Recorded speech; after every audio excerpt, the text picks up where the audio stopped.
Guys and gals, welcome to another Liverpool podcast. Isn't really a Liverpool podcast. No, we do How's it going, sometimes Honey cover Bunny? it. We do sometimes cover Liverpool, just not much. Who? This Liverpool, we do sometimes mention them. Oh, Liverpool Football Club, Not right. much, Yeah, I've heard of yeah. them. We don't How's want to it going, overdo it, Honey do we? Bunny? It's going all right. How about you? What have you been up to? Not Uh, bad, mate, not bad. Actually Had went a out. heavy day today, so... Oh, did you know? Yeah, only to the shop Believe and it. back, Don't... like, but, overdo It it, was a... like. Do you remember a programme back in England called Game On? Yes, yeah. You remind me, you Hey, remind me of that Martin. guy. Was it Martin? I love that show. No, Martin was the ginger fella. I swear. I think the other guy was the one with Ah, the dark haired fella. And because and what's her name? it had Leanne Samantha Ash was in Janus it as in well. it, didn't it? Was it Samantha Janus? I thought the original had Leslie Ann Ash in it or something. You're thinking of that Luke Men Chan. Behaving Badly. That Oh Leslie yeah, Ash yeah, yeah. in. I am, but no, yeah, no. That's it. Yeah, that's it. But Game On had Yeah, Samantha Janus. yeah, because You that's how remind she me of that became fella. famous, wasn't it? I don't know. Yeah, yeah. She was quite something, that young lady. But Mm. yeah, I you don't remind do me so badly of blondes. him. They don't do you either. Listen, should we start with Nor the does Napoli anyone game else, for review? that matter. But yeah.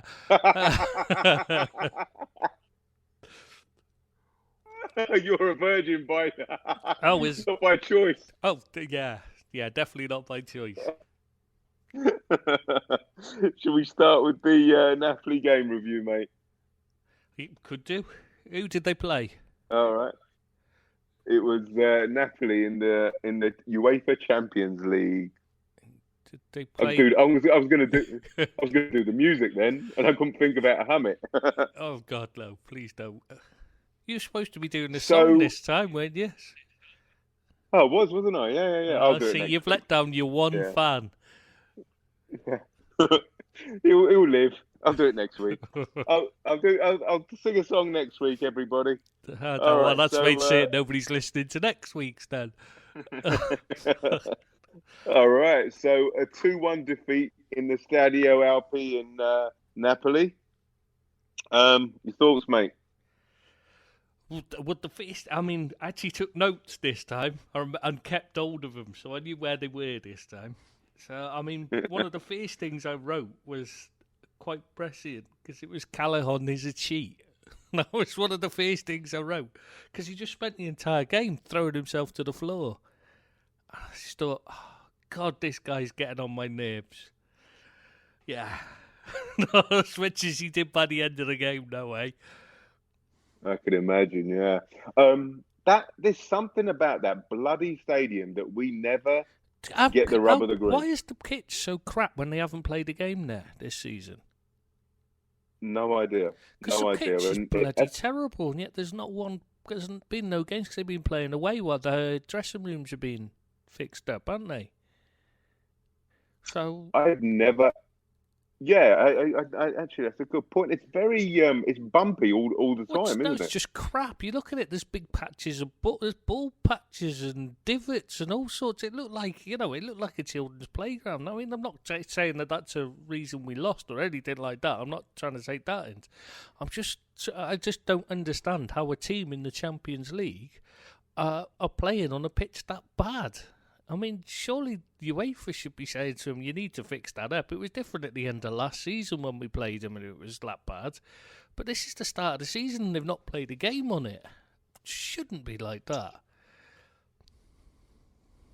Yeah, you make a good point. I mean, that pitch has never been the most. It's never been the most aesthetically pleasing. Let's face it. But nor is that stadium is very, very unlucky for us. I don't like. It's got an eeriness to it. I know they make a big din and they have an atmosphere in there. I've never liked that stadium. Maybe I'm just being bitter and twisted. Yeah, I maybe. thought it was a. Good I save. thought it was a decent. Yeah, no, I thought it was a decent European away performance. Yeah, good double The save only thing from that was, Adrian at one point, and then the second yeah. half he had another Oh, great save for the Mertens. what a wonder save that was with his flailing hand. That was absolutely incredible. Yeah, I thought we did all right as well, though. I'm agreeing with you, because I had us down as wearing them down as the first half went on and we started to take control. And we never looked like, until he dived in the box to win the penalty, Callahan, like, I never thought we looked like anything other than taking away a result there. Absolutely, a positive result, because I thought that we created chances. Our final ball was just lacking. Well, that's become a problem, hasn't it? That was really bad then. Awful. I mean, it really was terrible. It was like they were trying too hard to pass to each other when the chance was on to just shoot. Talking about passing, did you remember that Sadio when we were 2v2 and it was Sadio and Mo? Oh. And he just took too long to pass it. Yeah, what was going through his head then? Passed it too far. He was probably thinking, do I pass? Do I shoot? Do I pass? If I don't pass, I can't moan next time he doesn't. See, this is the problem. This is the problem with this outburst he had. Now, they're not playing naturally because they're thinking, oh, I've got to pass. They're not making that natural kind of... It'll come now. It'll come back in time. It's just one of those things where everyone forgets about it in a couple of weeks and it'll be, nobody will be going on about it and it's forgotten. As long as they keep it natural and we keep women... Freudian slip there. You couldn't keep a woman if your life depended on it, let's be honest. You couldn't keep a woman satisfied, mate. What would I want to say that for? Start as you mean to go on. Keep them miserable from the start and they don't expect anything then. Low expectations. Yeah, exactly. It's all about you. Set a nice low bar and then you can easily maintain it without even making an effort. All right, I suppose we should talk about the penalty. Well, Robertson was rash, but it was a blatant dive. I mean, you could see it. Oh, it's completely from the moment. You could see he'd thrown himself down. I honestly, at first glance, I thought it was a penalty. But yeah, I did actually. But I think it's because I was because I noticed how bad Callahan was. Maybe I was looking for it, if you see what I mean. No, understandably, yeah. But I only saw it as a dive when they slowed the pictures down, and it was a complete dive, and it was just... So what was VAR doing? It was cheating.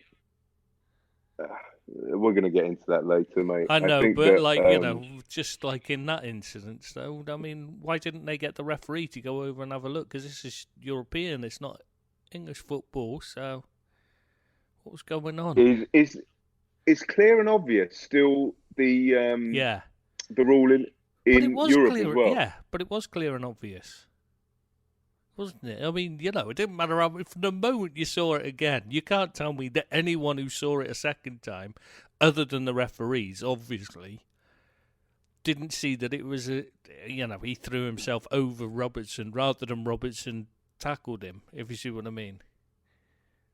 To be fair to Robbo, and not to try and... he actually got a bit of the ball as well. Well, even if he didn't foul the player, so it doesn't make any difference whatsoever. It was rash. He did make a rash challenge, and he probably shouldn't have done it, in which case it wouldn't have mattered. But it was a dive, end of the day. And I felt sorry for him, especially as he had to shut down his Twitter for a bit, which was, so sad. Because he's such a good lad. That's the problem. Why are people abusing someone like him? He's been great for us since he signed. And he's from all intents and purposes, he's meant to be such a great personality around the changing room as well. Yeah, and that you can't buy that. You really can't buy that type of.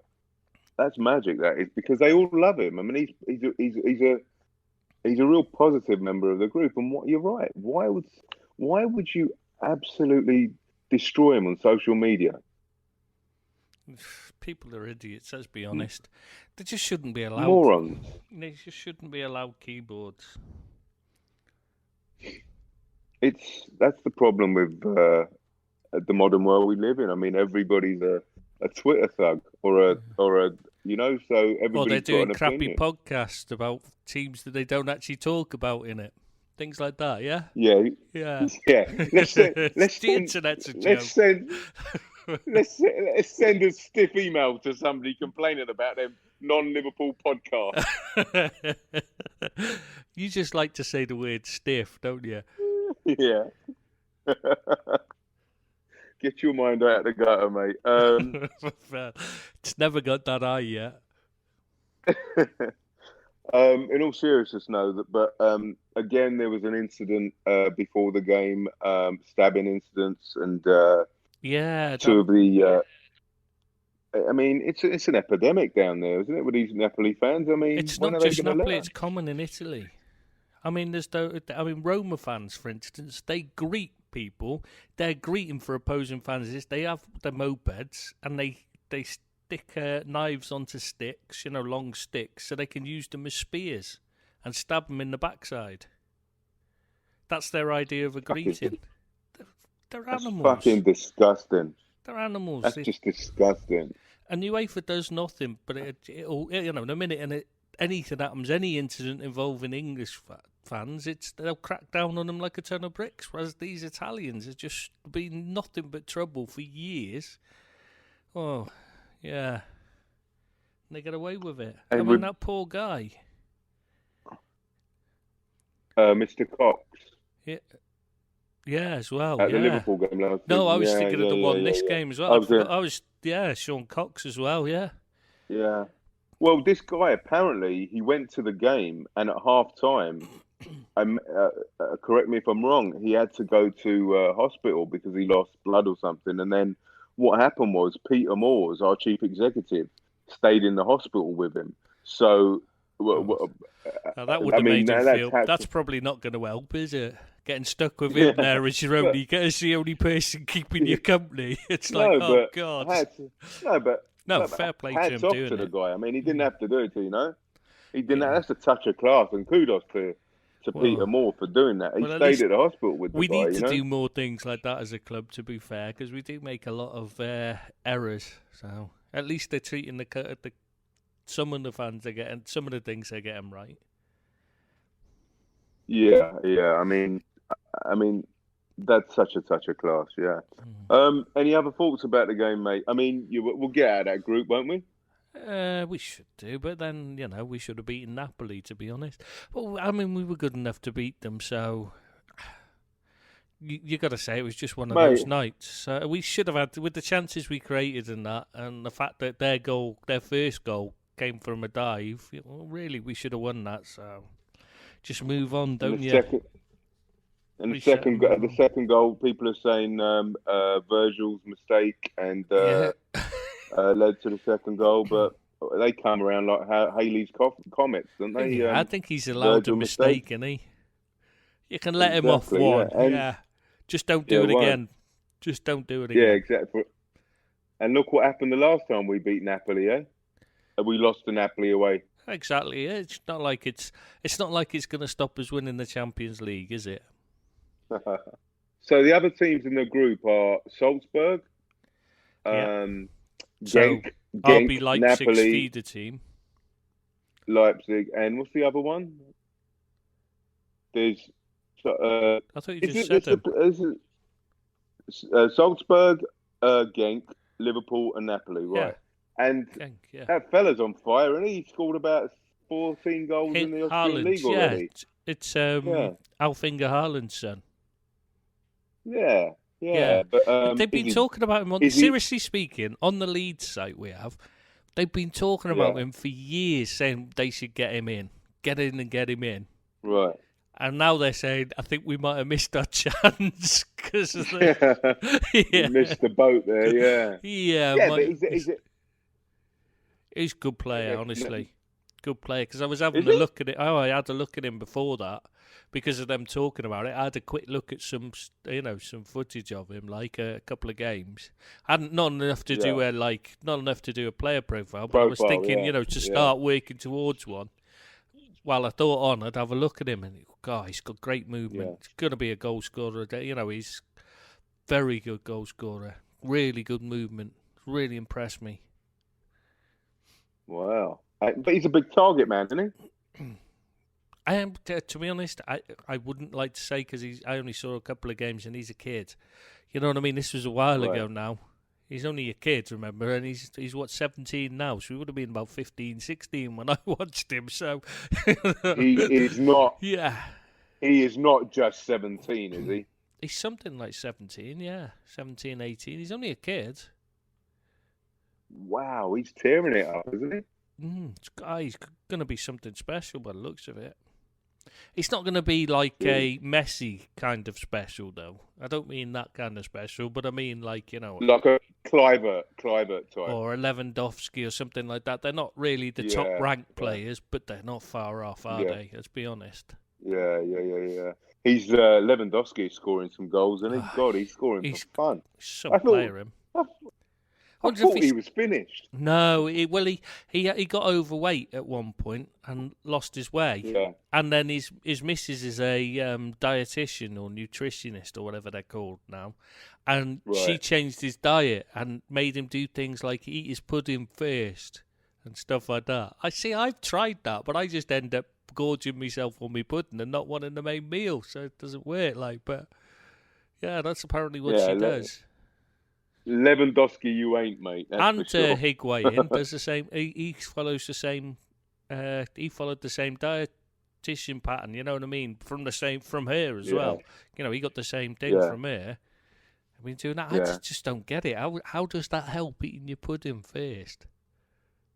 It's dessert, actually, but let's not. Oh, don't be a go snob. Down the road.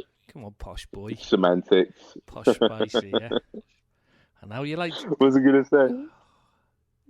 Go on now. All right, Fat Spice. Come on, Victoria. Oh, sorry, I wasn't. I'd rather be that than Victoria Beckham. Let's be honest. Flat Spice.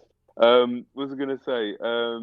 Where were we? Yeah, so Lewandowski. No, Haaland. So we'll get out of that group, right? Well, you'd hope so, wouldn't you? You'd be gutted if you didn't.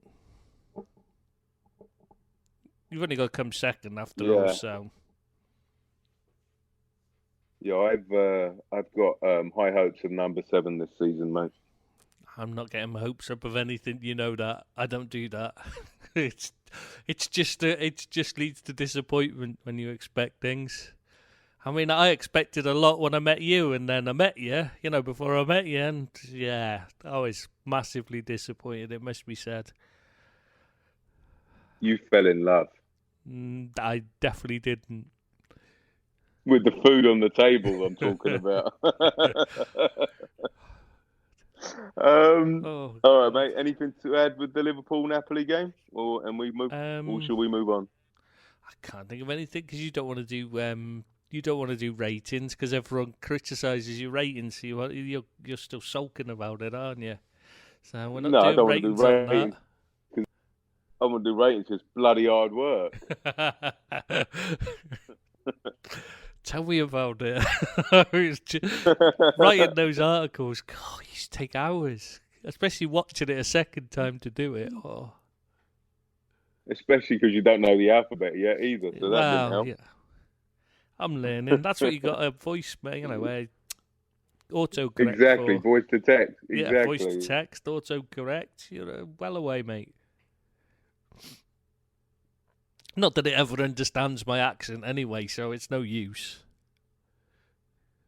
I think we had a bit of a technical hitch there. You opened your mouth. You opened your mouth. God, your jokes are terrible. Fair play. I can see why you're not a comedian, I tell you. I was going to say you're the straight man here, but there's nothing straight about you. Let's be honest. Listen, don't you be questioning my... Well, there's nothing wrong with... well, anyway, let's just move on. I wasn't questioning your sexuality. I was talking about it in every way. Del Boy, mate. Del Boy. Chelsea, Liverpool, mate.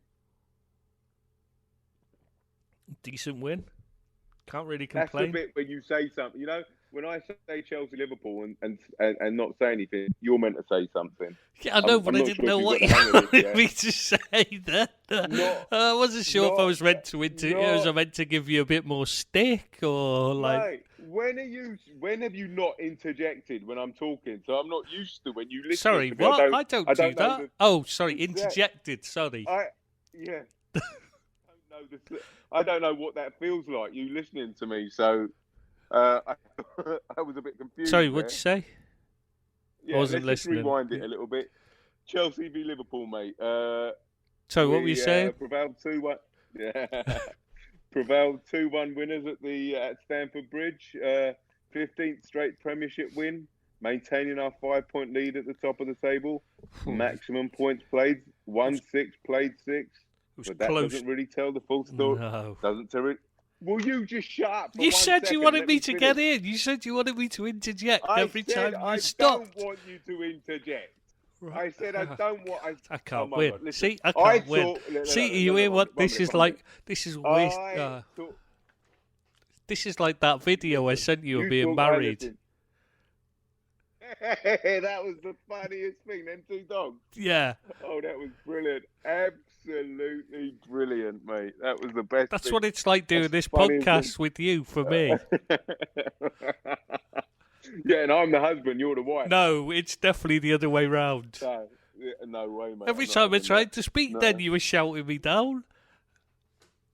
Because I was trying to illustrate a point. Yeah. Yeah. Right, okay. I'll start again, right? You don't need to edit this out. It's probably work for you. All right. All right, mate. Chelsea, Liverpool. We prevailed 2-1 winners. 15th straight Premiership win. Maintaining our 5-point. Wait. Sorry, what? Maintaining our 5-point. You can't help yourself, can you? You maintain our 5-point lead at the top of the table. Maximum points. Played 6, won 6. But that doesn't really tell the full story of the game. Your turn now. I was just waiting for you to tell the full story since, I'm not allowed to interject these days. I'm not used to you listening to me. Oh, my God. Go on. I didn't say I was listening. Just discuss the bloody game, will you? Right, okay. Calm down. Jesus. Right, well, first thing to mention is probably the free kick goal. Trent, yeah. That was some finish, that, wasn't it? Now, stupid question. Does Mo get an assist for that? Yes, exactly. Stupid rule. I mean, how is that an assist? Right. I mean, that takes some skill rolling the ball back like that. Oh, yeah. I mean, I can't imagine anyone else could do that, could they? Just 2 or 3 players on the planet could do that. Hell, I mean, that was Messi-esque, that rollback. Yeah, I think it was. In fact, I'm a bit disappointed he didn't get the the Ballon d'Or for that. Maybe next year he'll get it for that. I tell you, that'll be in the highlight reel. Yeah, just that rollback. It'll cut off before Trent shoots. It'll just be the rollback.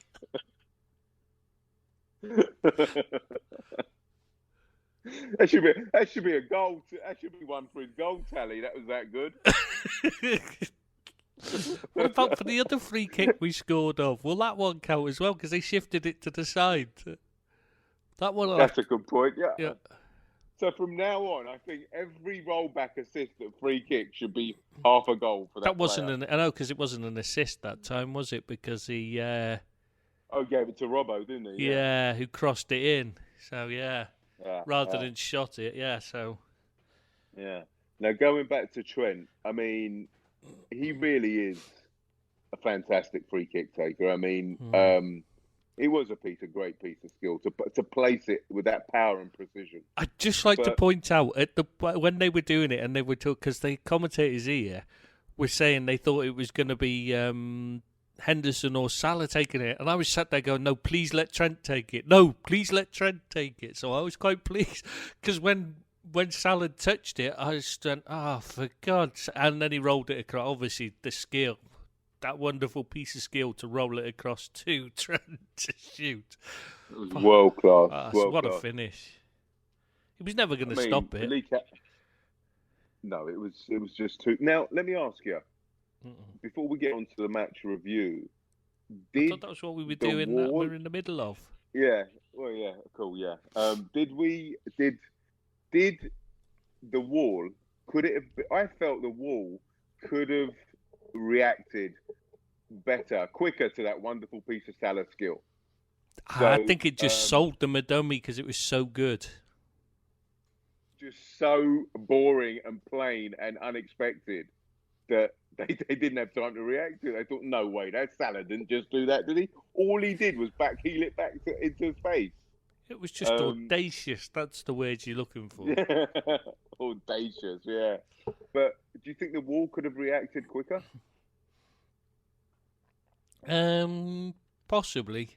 The problem is, if they break too early, they can get, they know it can be hauled back again. If it doesn't go in, then, that has to be taken again. So the referee's telling them that. So I think they were just holding on to make sure. Then it's like, hang on, are they taking it? Or are they just moving it? Right.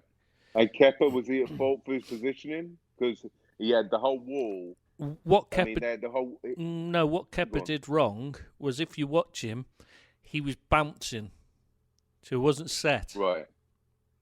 He hadn't set himself. He bounced to set himself, and he was in mid-air when the shot was hit. Right. So he couldn't throw himself far enough.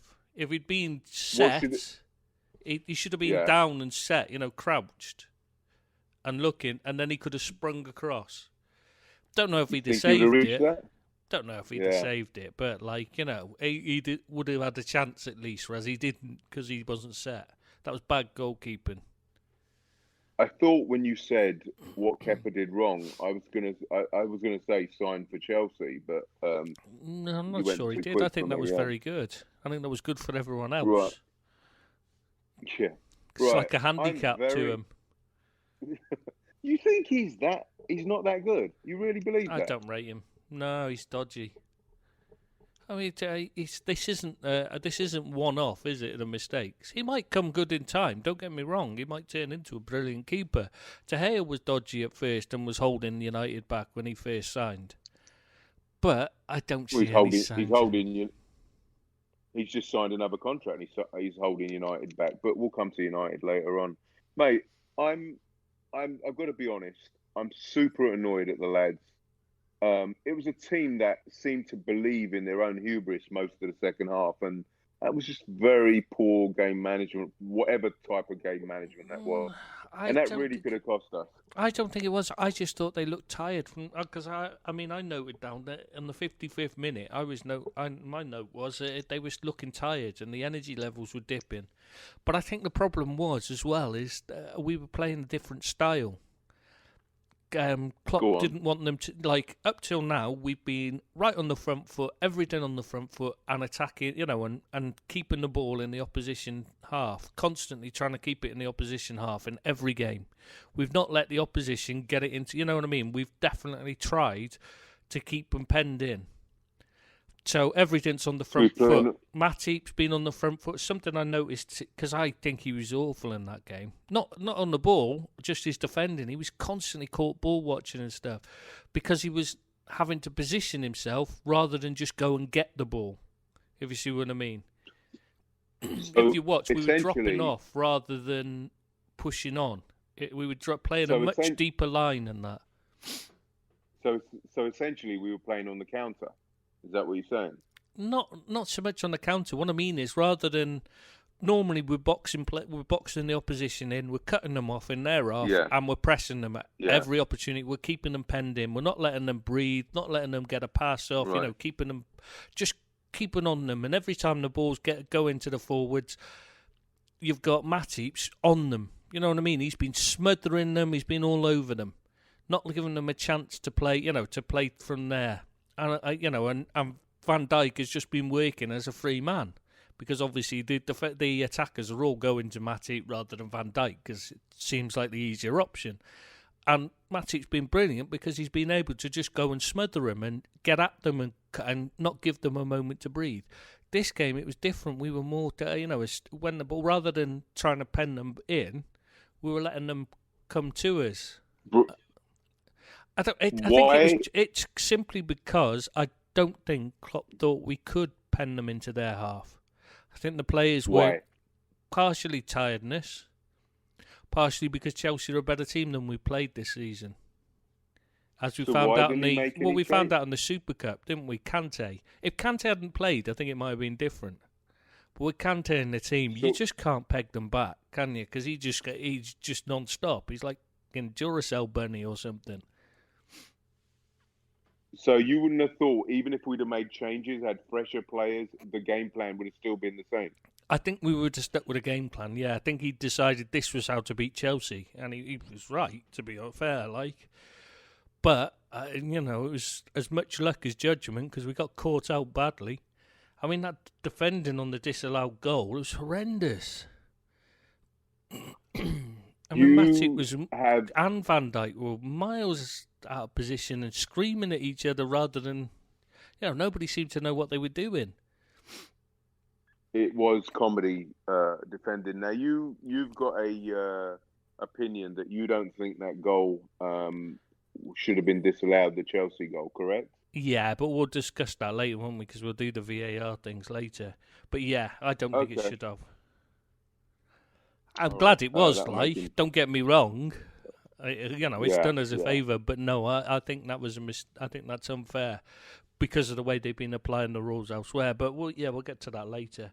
But yeah, I thought we just looked tired, to be honest. And, the performances, the players just were struggling from 55 minutes onwards. You could see them slowing up and, they were struggling to press the same. And it didn't help that the front three weren't playing particularly well. Just wasn't running for Salah. No. Particular. No. It was... Salah just seemed so off. All of them. Bobby was the only one who was only bright spark in that, in the front three. Yeah, and even he wasn't having a good game, though. He kept giving the ball away. Yeah. I mean, I think that Salah was trying too hard, and he came up against a decent player, let's face it. Tomori had a great game. Well, the thing is, Tomori's as quick as him.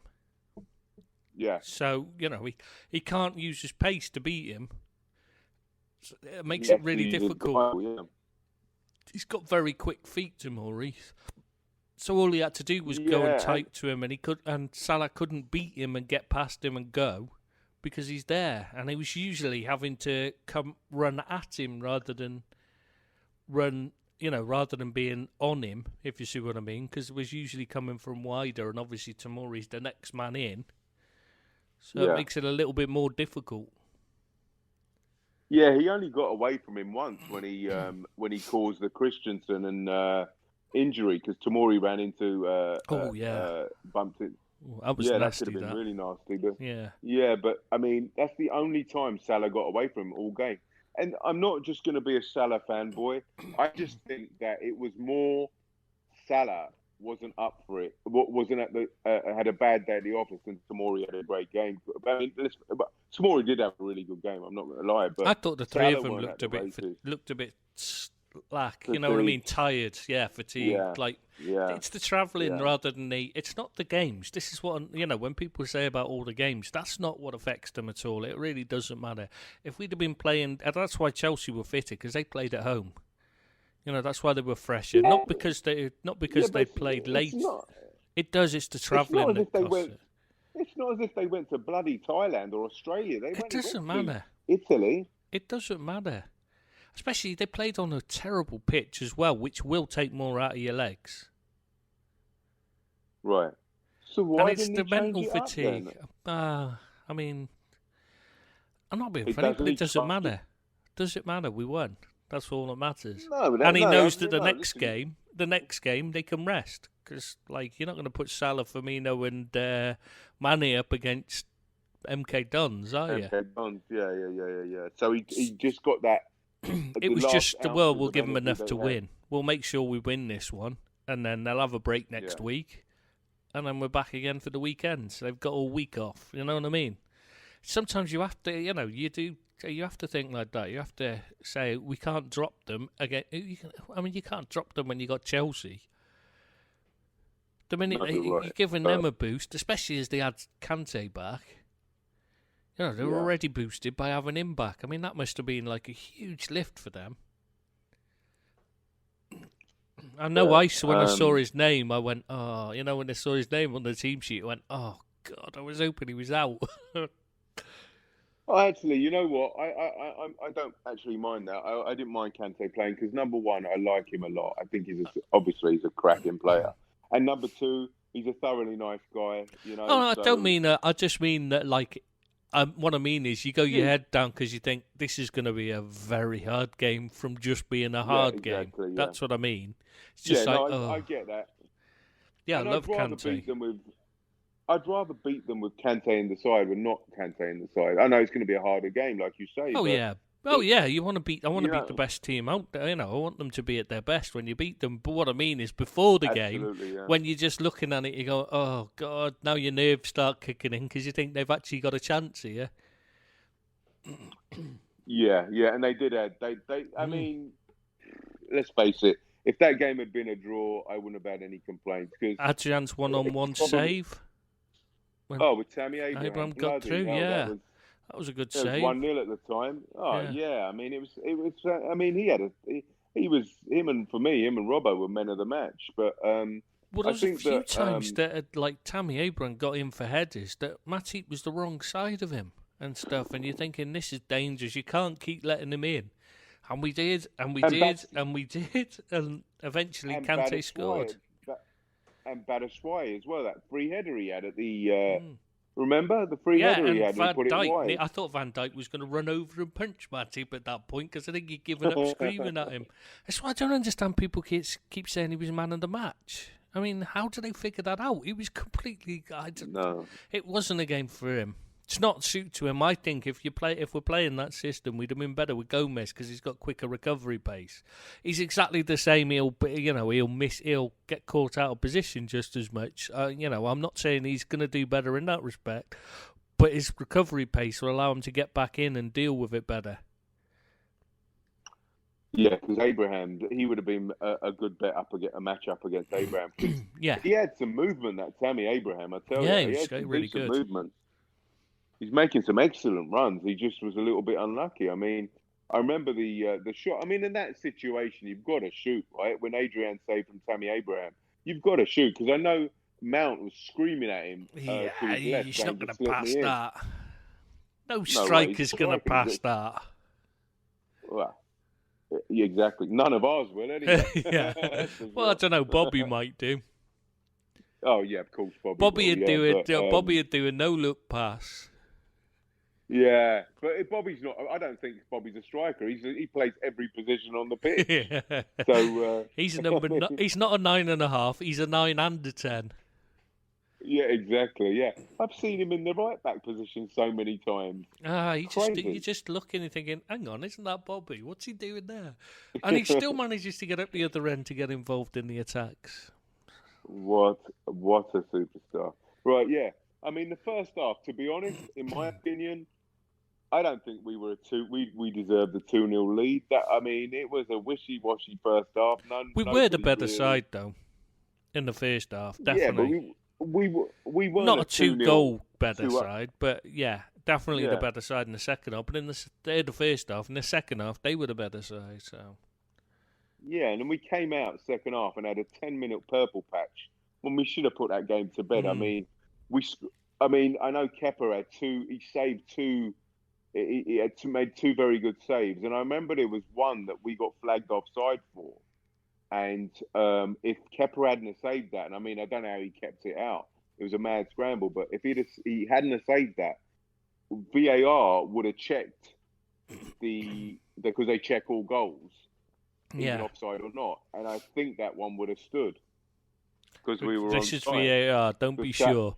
Don't count your chickens, mate. Yeah. It wouldn't have mattered if it was 30 yards onside. They'd have just kept going back, spooling back. Oh, no, he was offside there. Yeah, he In the was first offside half. 3 games. Yeah. Exactly. Yeah. Yeah, you make a good point there, mate. I don't think of that. Yeah. So, but we should have scored in the 10 minutes after the second half. So we had the first attack of the game, like literally 20, 30 seconds after the kickoff, we should have scored. But we made it really, really difficult for ourselves. I knew as soon as Kante scored, I think every Liverpool fan knew this ain't going to be done the easy way. No, but did you not think that Klopp should have made earlier substitutions? Absolutely. And what was with this one of bringing on Milner and pushing Wijnaldum up front when you got Ryan Brewster on the bench? What was that all about? I have no idea, mate.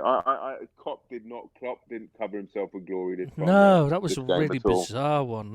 He made some really weird decisions. I get bringing on Lallana because he'll run around and cause problems. You know what I mean? He'll work hard, he'll chase round. Well, when you're defending, I don't get bringing on Lallana at any time. Yeah, but when you're defending, I can understand the point in that when you're defending rather than Ryan Brewster. But I don't understand the one bringing. I understood why bring on Milner to help see the game out, but why push Gini Wijnaldum up front? I mean, that made no sense. Especially, and then he moved him to the right, and where they were where they were causing us problems, and he was too tired. He was too tired by then. I mean, we would just open up down. Put Milner over there to help out. Where the legs. He's had so many. Bizarre. Yeah, he's had so. Exactly. Gini's had. I think the logic was that he plays for Holland in that position, and he's successful and he scores goals, but not after an international break and a trip to Italy. You know, and he's knackered. He's not going to do the same job. Well, you could see he was slowing up, and that was part of the problem with the goal. There was nobody in midfield filling in. You know, on their goal, Kante had space because there was nobody had got back in time. The goal was criminal from Fabinho. I mean, he let him go past, but there should have been another. That's what he was saying. You could see him saying, "Where were you?" Matip should have closed. Matip should have closed down. Yeah, we had two opportunities for me, Fab should have closed him down. He should have he just let him go past him. It wasn't even a remember he'd been booked.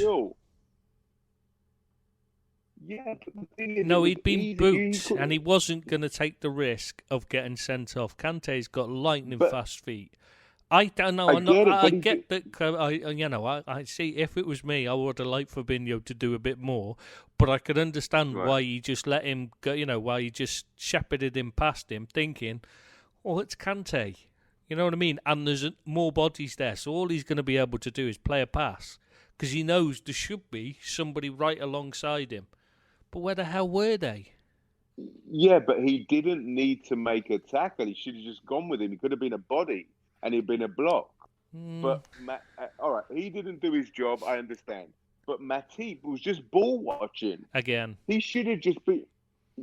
He should have been...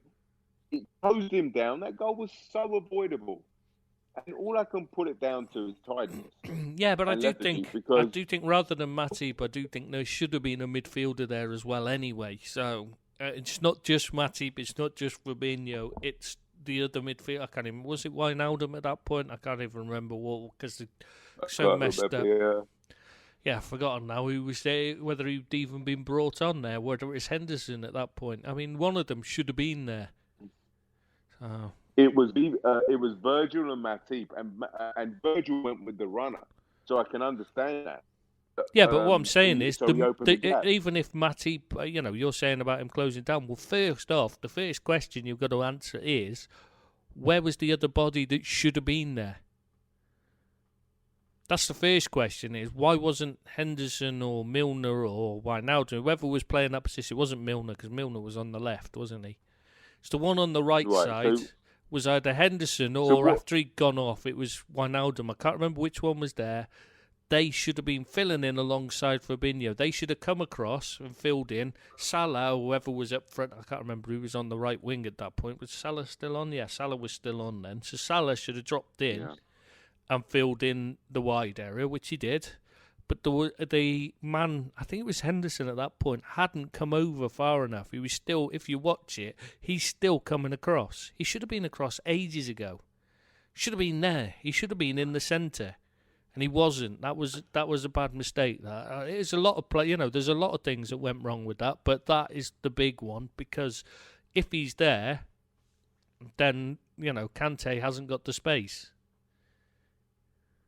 I just don't understand why that was it was a ropey performance, but I just don't. I mean, is it all lethargy? Can you just blame it on lethargy? That we just switched off. I mean, I think it was just a bit of everything. They were a bit tired, mentally tired rather than physically tired. I think is more of a problem. And the system we were playing, it's just, like I said, I just don't think it suits Matip and Van Dijk and that. They're at their best when they're on the front foot and taking the game to the opposition. I mean, when they're on the halfway line defending, yeah, your heart can be in your mouth because they're taking a huge risk. But how often do they get beaten? So what happens next? We're in this situation when there's lethargy.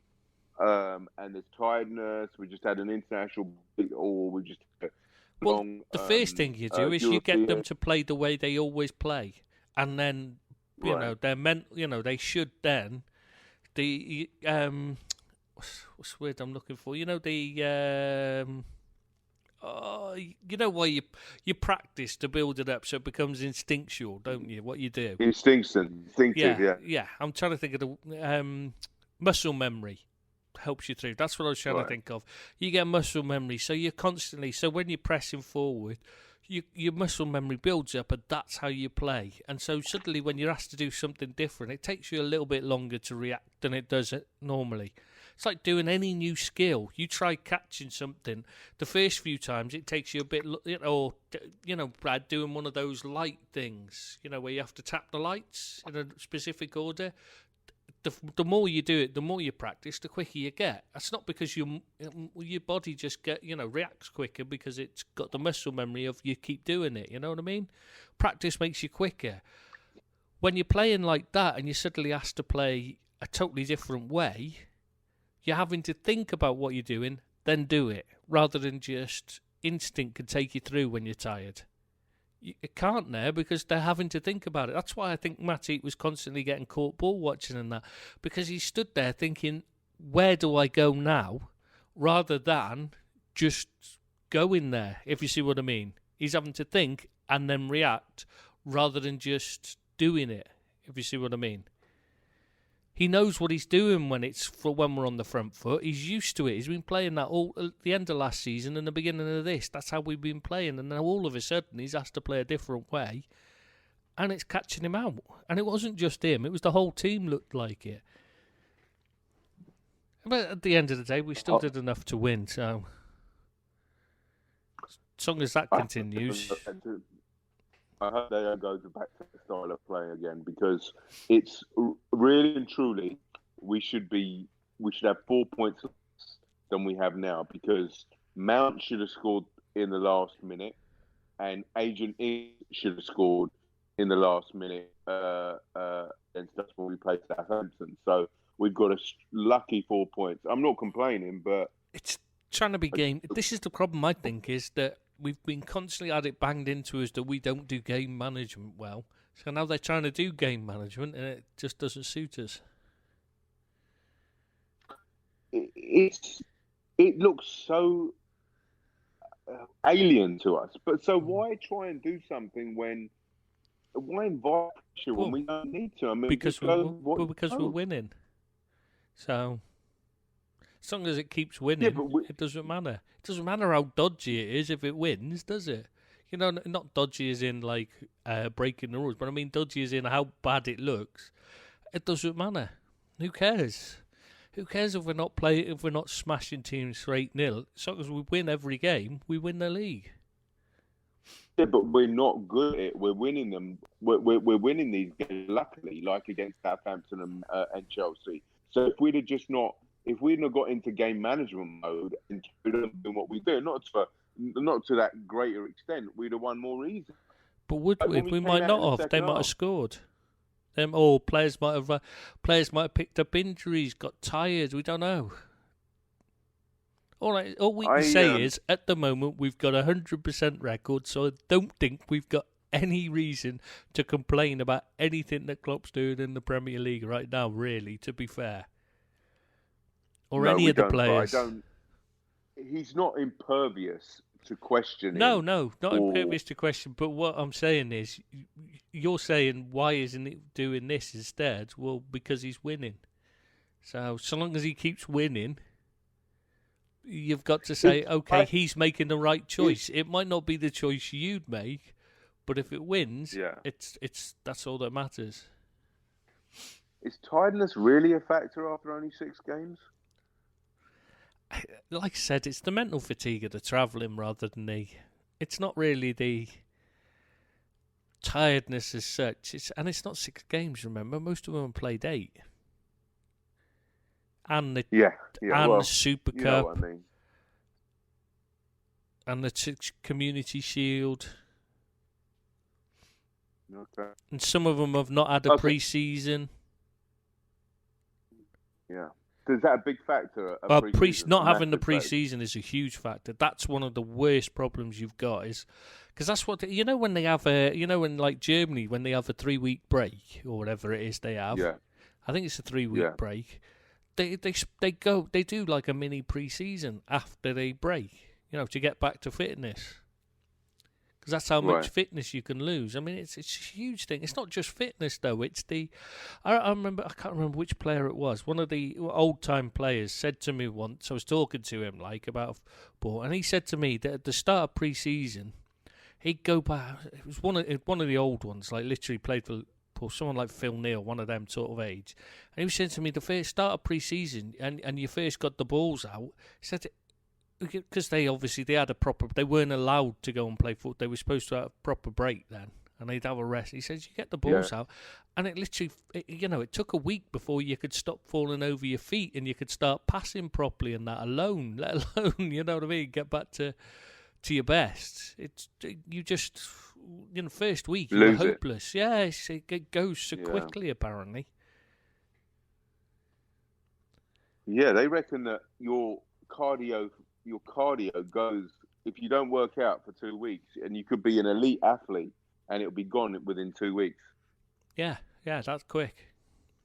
I mean, it's not going to go. You're not going to go down to like my level or your level. Certainly not your level, but Let's just stick to your level. You'll never know about elite athlete fitness. You'd be surprised. I've met a few, so I know quite a bit because I've talked to them. But shaking somebody's hand doesn't make you an elite level fitness. Hey, tell you what, it makes me closer than you, mate. Let's do a bleep test, you and me. Not an expletive bleep. I was going to say, I'll beat you on that anytime you beep. Champion bleep. I'm good at them. Yeah. Oh my God! Do you remember those bleep tests at school? They were horrible.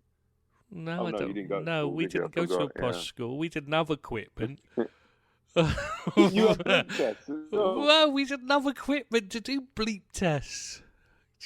You don't need to do bleep tests. All you got to do is run between bollards and the teacher saying bleep. No, we never had teachers that actually bothered to spend time taking any notes of. We did once have we had one teacher that played football with us. Like, so, what did you think of Chelsea, mate? I think clearly a work in progress, but signs of real promise. Yeah, a good side. I mean, the one thing I don't understand is where the hell's Pulisic, but they're a decent side. Frank's taken them forward. He's got a free hit there. They're looking like an improved side, and they gave us a lot of trouble, obviously. You've got Kante. Now, 2 things on that. You say a free hit. Actually, let's talk about Pulisic first. Everybody in America are tuning in to watch Pulisic play. I'm getting deja vu here. I don't know why. NBC, right? and he never plays. Apparently, from what the gossip is that he's an introverted character, and he's Like not myself. gelling into the site. Yeah, like yourself. Yeah. Did I say the 12 stone bit? No, don't worry about it. Anyway,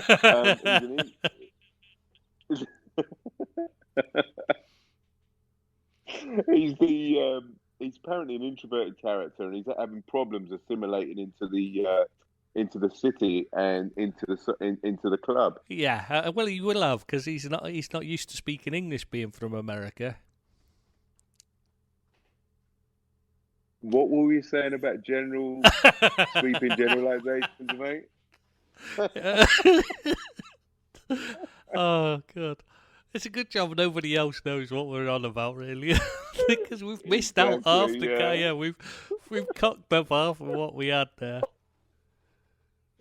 But whoever's listening, the one person listening, it was really good what we cocked up, by the way. Yeah, if only I'd noticed a bit sooner that the recording had just stopped itself. The best bit you'll never hear. It's in the technological wilderness forever. Gutted about that because we were going really good as well. Oh no. Really good in this podcast. It doesn't sound That's right. why it did. That's why it broke. You see, it just went. This can't be right. That's going well. Yeah. So apparently Pulisic is having issues settling in. So needs to go up north 3.5 hours, mate, and settle into Liverpool next season. Yeah, I know you like him, but if he's a bit introverted, he might struggle to settle into Liverpool.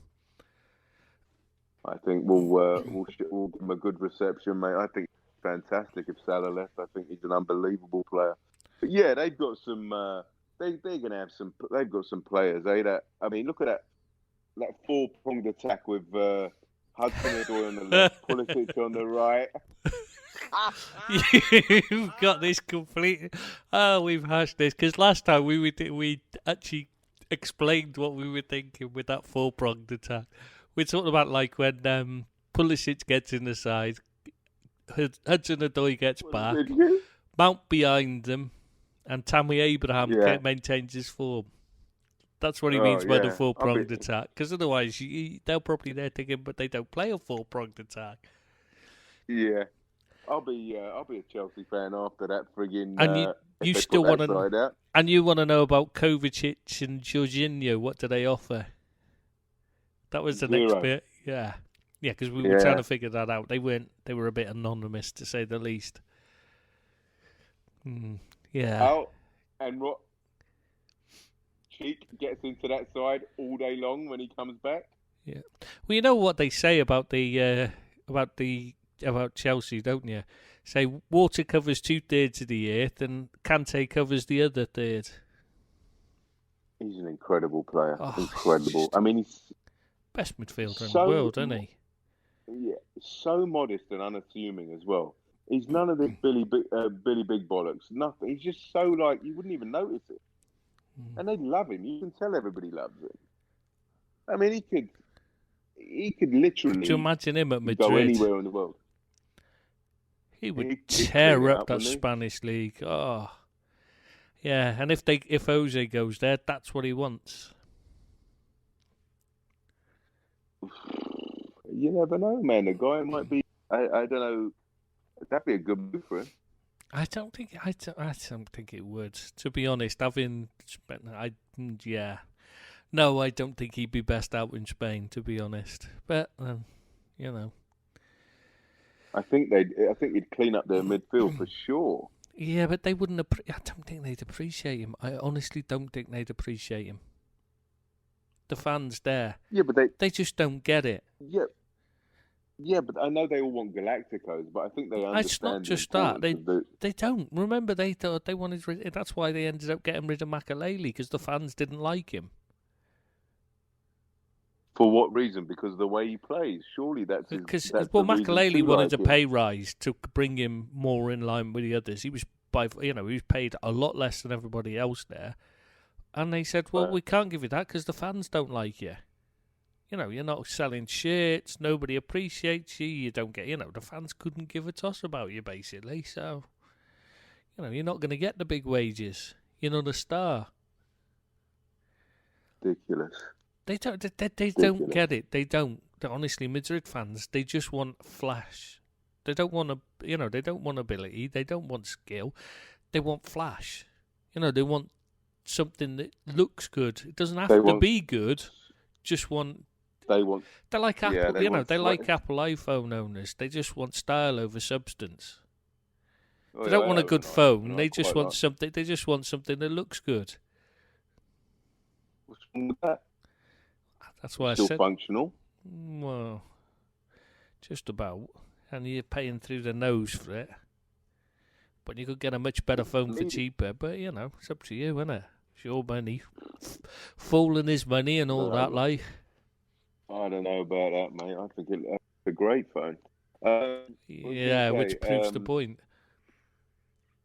You're just because you're still using the ZX Spectrum. Hey, it's nothing wrong with the Spectrum. I used to love my Specky. I had a special keyboard on it so you could play those games you had to bash the keys. Daley Thompson's Decathlon, that was it. Remember you had to bash the keys really? left, right, left, right, left, right? Yeah, I got one. Mine had a different keyboard on it because you had the rubber ones usually, didn't you, on the Specky? Yeah. And they used to stick down otherwise. Well, somebody had fitted because my granddad bought his second hand for me because obviously never got anything new. So I got a second hand one and it had this special keyboard fitted. Whoever had fitted it, and it's like almost like a gaming keyboard, like, you know what I mean? You can bash the keys like mad and you can smash all the records on the Specky records, like, because it was just awesome. She'd just be. How long did that game take to load on your Spectrum? Like that. Do you remember a game called? What? Do you remember that game called Defender? Yeah. Do you remember Gauntlet? And you had to load every level. And if you forgot to press pause on the tape deck, it could take you hours to find where the next level was. Oh my God!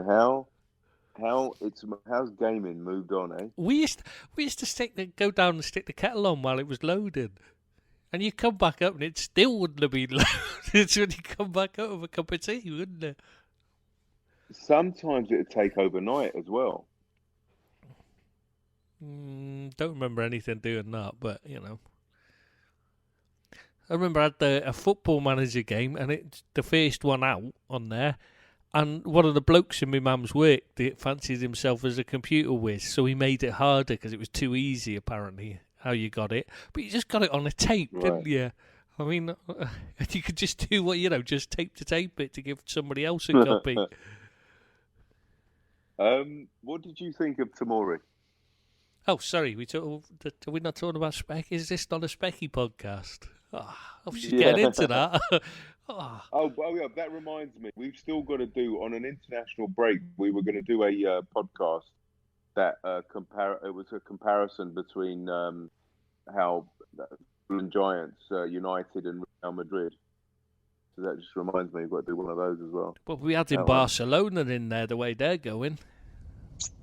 I think it's a bit premature to put Barcelona because they've been getting worse and worse for years. I know they kept winning the league, but only because Real Madrid and Atletico Madrid are so bad.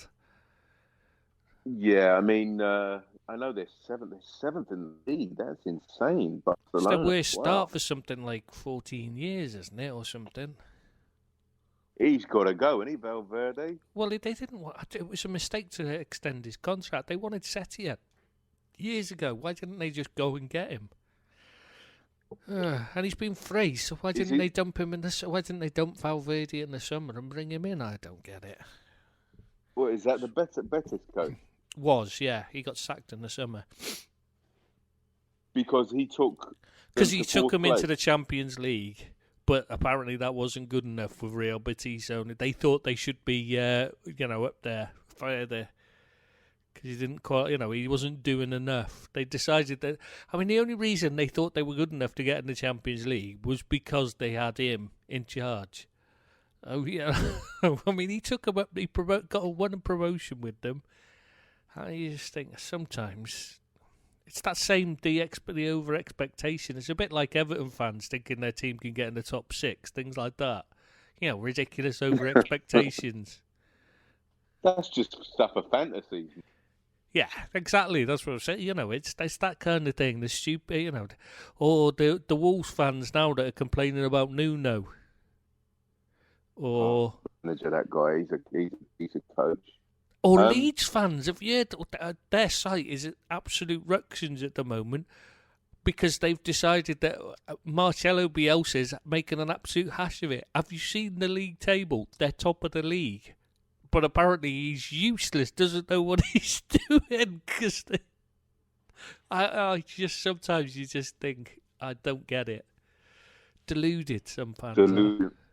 Yeah, I mean, he turned them from mid-table mediocrity last season, took them to the top of the table, and they weren't good enough, really. But he did what he worked his miracles to keep them there.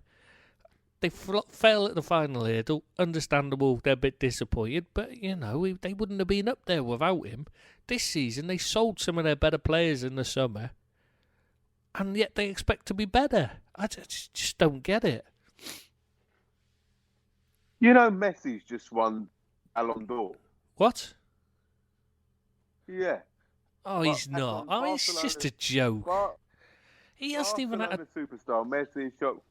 They said he had a great season, but I failed to see that. Every time I watched him, he was awful. But then maybe it was just because he was playing against us and he was just marked out of it and stuff. I don't know. He just didn't look. He didn't look at his best at all. What did he win for Argentina? What did he win? What did he win for his club?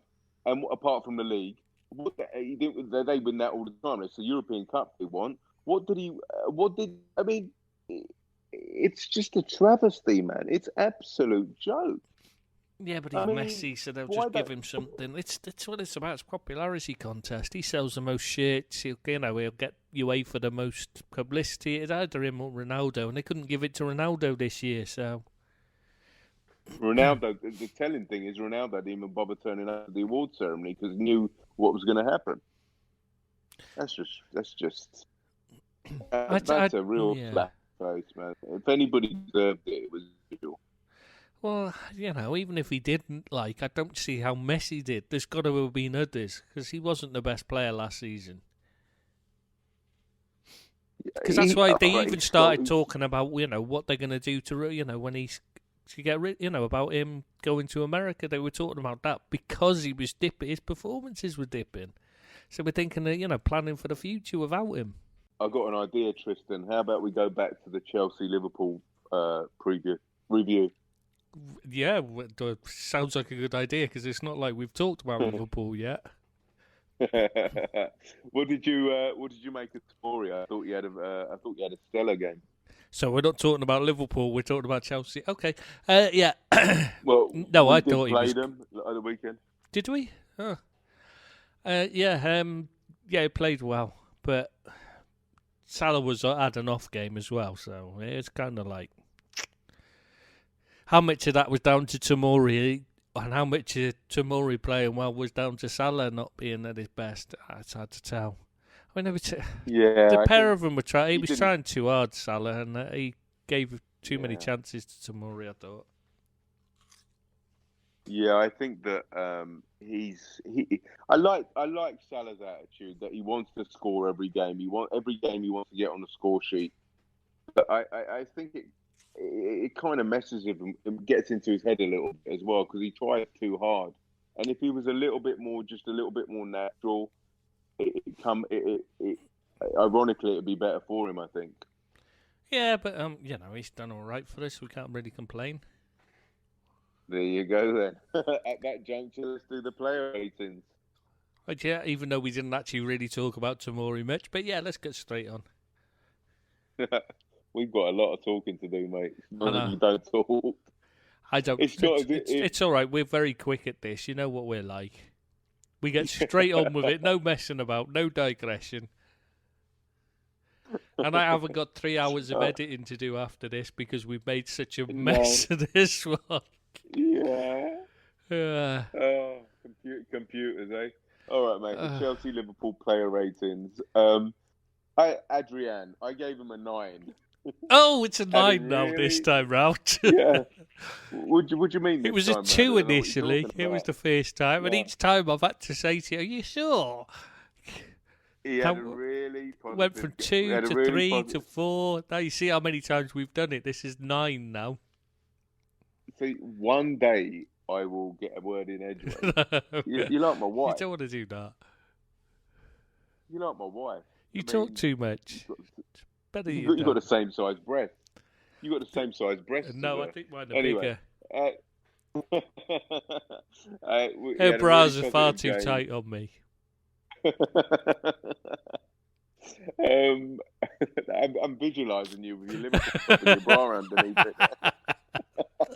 But you better not, because you'll only get overexcited. And we'll have to pause it again. Stuff a fantasy. I might have to have a shower. You're not the only one. I'll need one because I feel dirty now. I feel so some unclean. Things you just yeah, it's some things I just don't want to think about. There's some things you just can't unvisualise. Yeah.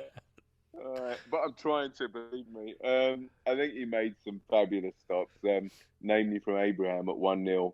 The distribution, his kicking and handling were very good. Oh yeah, sorry. We're talking about Adrian. I forgot what we were talking about. I was thinking, what do you mean? Your missus has got good distribution? What? Oh, that's funny. You know what? I'm not kidding. She's never listened to a podcast of ours, right? Thank God for that. And this was the first one she said she's going to listen to. Oh, shit. I am so dead. Just remembered. Convince her otherwise, mate. Convince her otherwise. Or let me do a special edited version for it. Mate, so let me get this right. You've just said your breasts are bigger. A man's breasts are bigger than my wife's. Well, it is true, to be fair. Oh, she's gonna kill you. All right, mate. He had a really, really good game. I think it's his best game for us so far. He does seem to be getting better and better, doesn't he? Oh, he does, and I think God forbid that Alisson re-injured or whatever. After that performance, I'm really confident in him. The only thing I can say is he is a bit slow off his line still, but that's it. But he remember when he came out. I think it was with who did he knee? Was it Willian? Yeah, he came out with his knee. Yeah, that was it Willian? I mean, I think it was. There's no point us two trying to remember because you don't want our memories. Yeah. We'll just say Willian and somebody will tell us we're wrong anyway.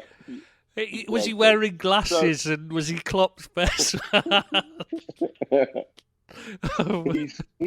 you say he's slow to come off his line, but he's learning that art. He is learning. He's doing it more often now as well. You can tell he's been he's been training real hard. And but Virgil does tend to expect him to come off his line for everything anyway, even when there's no chance of him getting to it. So, but those things will come in time. But I really think, as a number 2, it's probably one of the best number 2s we've had in a very, very long time. It's better than most of the number 1s we've had in recent years, to be honest. Before Alisson, I think I'd have taken him over Karius. Mignolet, James. In fact, the only one I can think of that would be on a similar level Pepe. it's the only one since Grob that I think I would, that I'd say is on the same sort of level. I mean, Westerveld. No, I was saying he was on that sort. Did it like Pepe Reina's the only one that we've had decent since Grobbelaar, isn't he? I mean, Westerveld had one. Jersey Dudek. I think that Adrian... You can't take away Jersey was good as well. No, I like Jersey. I think Pepe was better than Jersey and Adrian, and then I'd say that Adrian and Jersey are on the same level. I thought Popeye, but he's got to be. Popeye. Popeye was... what? You said Popeye. Popeye. Can you imagine Popeye in goal? God. I would love that. He'd need to eat spinach every 5 minutes. Can you imagine Popeye in goal? And Ollie Wall stiffing up the back four. That would be great. I really don't even want to think about that. Oh God. Yeah. Why me? Yeah, but the guy is. Your missus is gonna give you a good slap when she hears this. You do realise that? I normally pay for that kind of service, so if she's willing to give it to me free. That's true. That's true. Yeah, mate. Adrian, thoughts? I thought we'd already done all the thoughts on him. You know, he's a bit slow off his line, but other than that, and then only like when it's sweeping up. I mean, not coming out for crosses and that. I mean, when the ball's being played through, he can. There has been a couple of times he should have been off sweeping up. One time when Van Dijk was screaming at him to come and collect it and then glared at him, and it was like, there's no way he could have got to that. I don't know what Van Dijk was on about, like. But yeah, apart from that, he was, and the one kick, that one or two kicks, I think it was, Klopp was screaming at him not to hit him central to Bobby. But like, you know, and obviously the time wasting thing. Gotcha. Which I don't get. I don't get this time wasting thing. You know, this should be a separate stopwatch. But like, I do get why he's saying he was time wasting. Yeah, fair enough.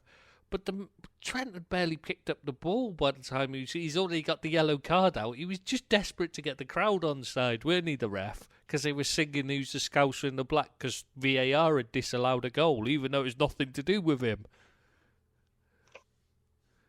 No, there was a couple of instances with the throw-ons that they. They were just. That's just because fans are idiots and they don't know. You know, they can't see, and they think They just think if a decision doesn't go to their side's favour, even if the decision's right, they'll just whine about it. Listen. I feel that they had a fair shout for. If the opposition team would be doing that, I'd be complaining. I thought we took too long over the goal kicks and the throw-ons, but hey, yeah, but we were doing it in the first half, and the referee didn't complain, and nor did they. But then when they picked up on it, yeah, but I'm not being funny, but it's either time wasting the moment you start doing it. If you're taking longer in the first half than you are in the second, how can it now be considered time wasting? Yeah, but obviously the crowd are stupid enough not to notice that. Yeah, but I'm just saying it's not time wasting. The referee was just trying to play to the crowd with that, and so it shouldn't have been a card. I wouldn't have been on it because if they'd done it in the first half, if you're not on it at the first half, it's just the way. You can't start complaining when they're not when they're doing the same in the second half. It's just weird. I don't get it.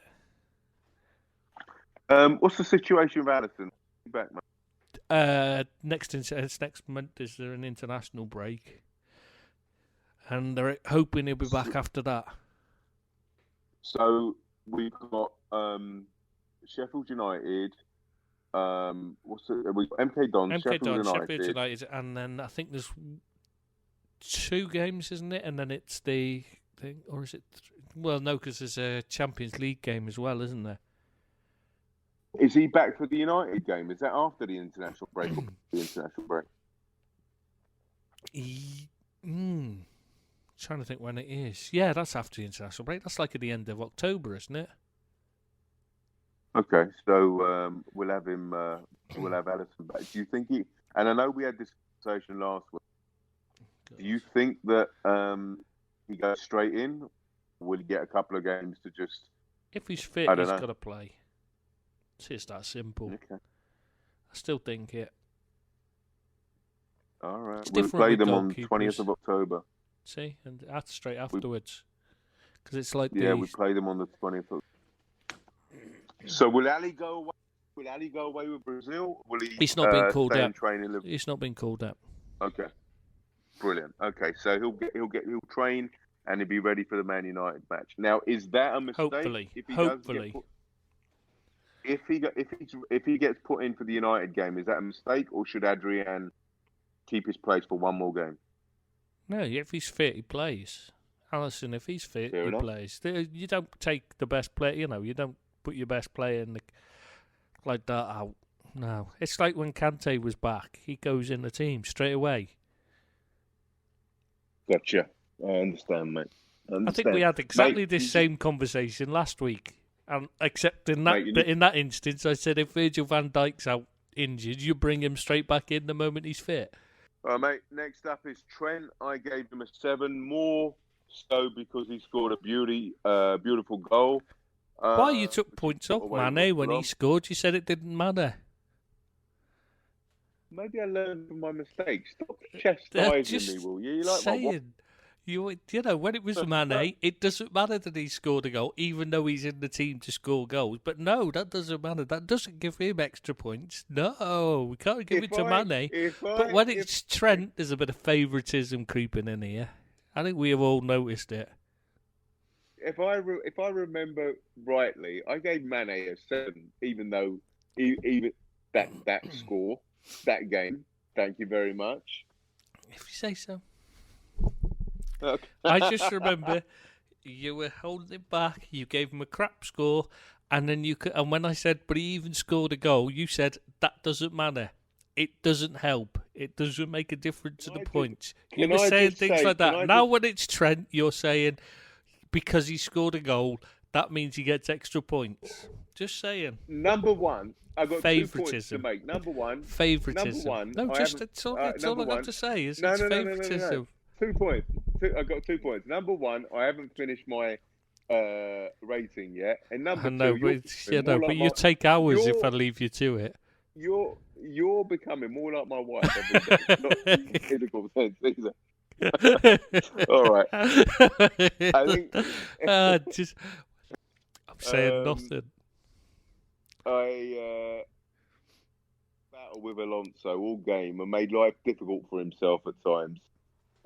Alonso got far too many crosses in against Trent for my liking, and what he did further up the pitch upped his rating a little bit.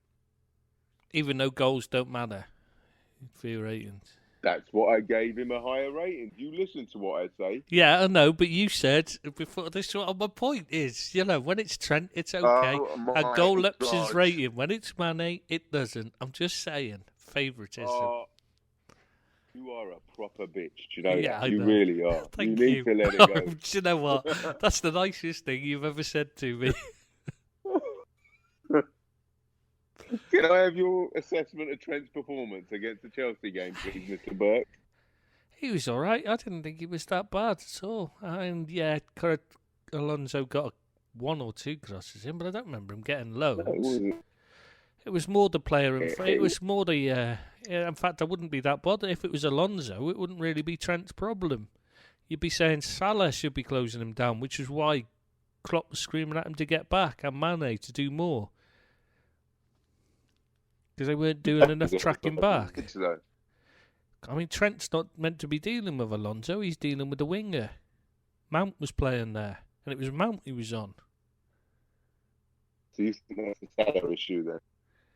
Yeah, well, it's just an issue with the system. You've got Henderson and Salah having to deal with, one of them's got to get out there and cover it, because Trent's got to deal with Mount cutting inside. But isn't Salah the outball?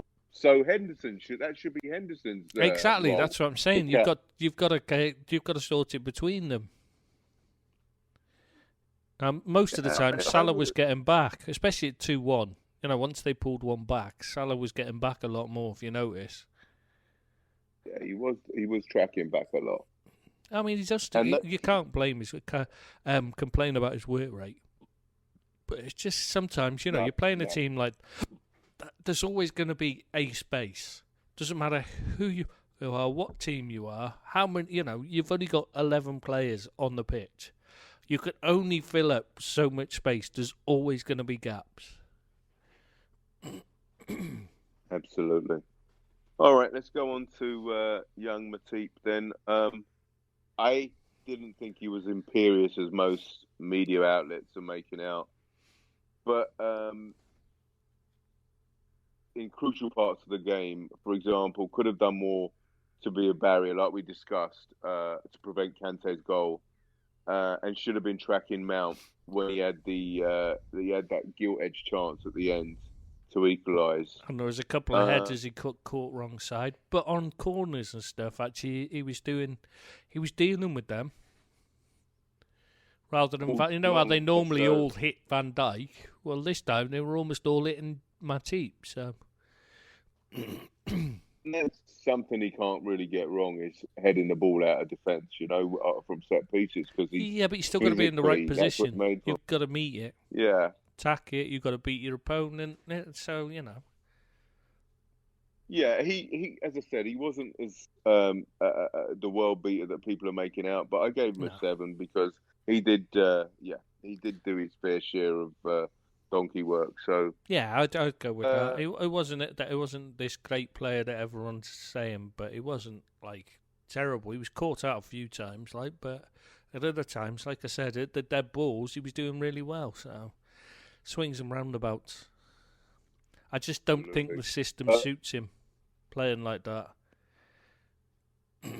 Virgil, I gave Virgil a 7. I think he switched off as well as the others for most of the second half. I thought he could have been better positioned himself to cut out Christensen, especially he could have cut out Christensen's through ball. Maybe not cut it out. He could have had more of a go at it when Tammy Abraham had that chance 1-on-1 with Adrian. Yeah, he wasn't dropping off quickly enough. You mean? Yeah, so you've got to face. I think we've just got to face facts that they all had an off day pretty much, apart from one or two. And luckily, the one person that didn't have an off day was the goalkeeper. So. Oh, is that it? You've just stopped there, Yeah, I'm just waiting for you to carry on, lad. You moan if I speak, and now you don't say anything. So I'm left there do I speak now, or is he going to moan at me for interjecting like his wife? You really are my wife, honestly. I'm really not. And this is probably the worst podcast for her to listen to. It's mostly about her. Oh well. Oh, well, you're going to make sure she listens to it. I'm going to edit it down to just bits of you. I'm going to edit all the other ones. I'm going to go and cream out all the bits. You know what I mean? The way you've had you've taken the piss out of her and stuff. Just to add into it. How can you compare me to Tristan? Hey, well, she's probably going to be very pleased about that, to be fair. Yeah, because you're so... Yeah. I mean, it's aiming high for her, but it's a high bar, but know, one day she might attain it. Don't make my wife feel insecure, mate. You know what I mean? I know you're just we're just mere mortals. I can't help it. It's not my fault that that I look this good, and it's just natural. I can't do anything about it, I'm afraid. You're an Adonis. You're cerebrally superior to everybody else. That's true. I mean, you're charismatic. Yep. Sexy. When did your tall. Intense sensuality? Yeah, tall. Yeah. Wide. I'm white and I am tall. Where does it stop? It doesn't. Really doesn't. I can't even turn it off. This is the problem. I mean, being irresistible is just not fun. Honestly. I wish every Monday there was a frigging mute switch on you, turning you off. Mate, you've been trying to turn me on for years and it's never worked. Mate, off, not on. I know. I was just saying you got it wrong. That's the problem. You've been trying to turn me on, and that's where you're going wrong. Mate, listen. I know you have feelings for me, but Let's talk about Robbo. I thought he was one of the candidates for one of the only two candidates. Really For man wasn't of a the big, match. it wasn't a big pool of Yeah, players, it was it? Briggy, the fucking sample size was like 2 players. Sorry about my language there. Don't worry, your wife will give you a slap later for it. Oh yeah. He was less swashbuckling today than at the weekend offensively, and he was more of a defender. But saying that, he provided the assist for Bobby's goal, and his battle with Aspilicueta was it made interesting viewing. But the thing I liked about that performance, we saw his defending abilities as well as opposed to his offensive ability. I like that. Yeah, I mean, I can only remember. I was trying to think of how many times he got caught out, and I can only really think of once in the entire match where he tried to throw himself to cut out a ball and missed it. Yeah, that was the only time I can remember. What about that run in the dying seconds that he went on at the end of the game? Yeah, that's what I was saying. That was incredible. It really was what we needed at that time. I mean, I was like, "Fucking pass it!" Like, he kind of did one of those Zidane things, like where he shifted it to his opposite feet really quickly and glided past the player. It was beautiful. It was a bit Bobby Firmino like, wasn't it?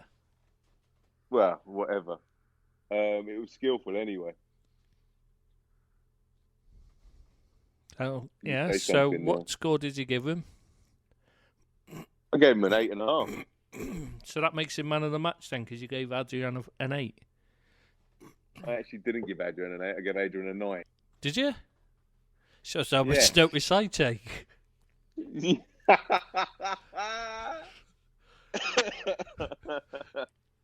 Are you sure? Yeah, I thought. Yeah. Do you want to just stop it and rewind it and check? It don't matter. No. Nobody's freaking listening anyway. Yeah. Nobody cares about your ratings. Just get on to the next one. Okay. Where are we at anyway? 8.5. Yeah. So next one. Robert, yeah, Fab. What a great name, Fabinho. I love that name. What a cool. That's a studly name. Don't even think about adopting it. It wouldn't look good on you. No, You'd be more of a Crapinho.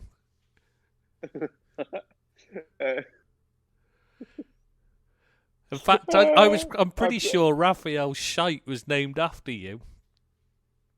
Mate, you know what? I thought I'd taken might change my name to Ed Fabinho. Huh? No, definitely not. Okay. You could make you're. I've got a great name for you. Oh God. Ed's Eat All You Like You Owe. You know, fat shaming, can be. It's wrong. Yeah, it's a criminal act nowadays, isn't it? Yeah. Fat shaming. Oh well, they're gonna have to arrest me then. Yeah, they should do. Or send you to make you spend a week with James Corden. That's more than enough punishment for anyone. He's very, very popular out here, mate. I don't get it. He's freaking awful. Did you not watch Gavin and Stacey? Oh, I didn't like it. I know I know everyone seems to think that that's not allowed, but no, it's up there with things like Big Bang Theory and other crap like that. Is just junk as far as I'm concerned. Didn't enjoy it at all. Do you not like Big Bang Theory? Oh God, I hate that show. Even watching it for Kelly Coco, whatever her name is. I don't know who that is. It's the blonde chick. I don't like blondes. I just told you I don't like blondes, so it's nothing for me. I know, you probably had hot for Raj Kuthrapali. I don't know who that is either. It's the Indian guy. It's no good saying names, throwing names at me of people who star in some show I don't watch. Right, It's a bit like saying let's Friends. I don't know. It was crap. Just get on. Let's And I bet you zoom through loved these, that, 'cause we didn't got a you? lot But to- you're middle class, so you would do. Oh, no, I didn't really. I like Friends, but Yeah, I thought see, Frasier was better. What was? I love Frasier. Frasier. No, not for me either. It's all right, No. but it's just not really funny. That's the thing. I mean, You like. what got me is why did they had the because my ex used to watch that avidly, Frasier. I didn't get it, but she loved it. They had the one who was supposed to be, I forget what her name was, but she was supposed to be a Mancunian, wasn't she? The helper or whatever she was. That's it. Daphne. And then she had her brothers come out, and it was people like Robbie Coltrane with a broad Scottish accent, supposed to be from Manchester and that. And you're thinking, just come on. It's just nobody noticed this. One minute. Yeah. Can't you be from Manchester and have a Scottish accent? Well, not if you've lived in Manchester. Are you likely to have a Scottish accent if you've been born and brought up in Manchester all your life? That's a bit judgmental. I think that's a bit. You can go to be born in Manchester and go live in Scotland. And yeah, but the point is, he wasn't supposed to have, was he? He was supposed to have lived in the same house as there, growing up together. Yeah.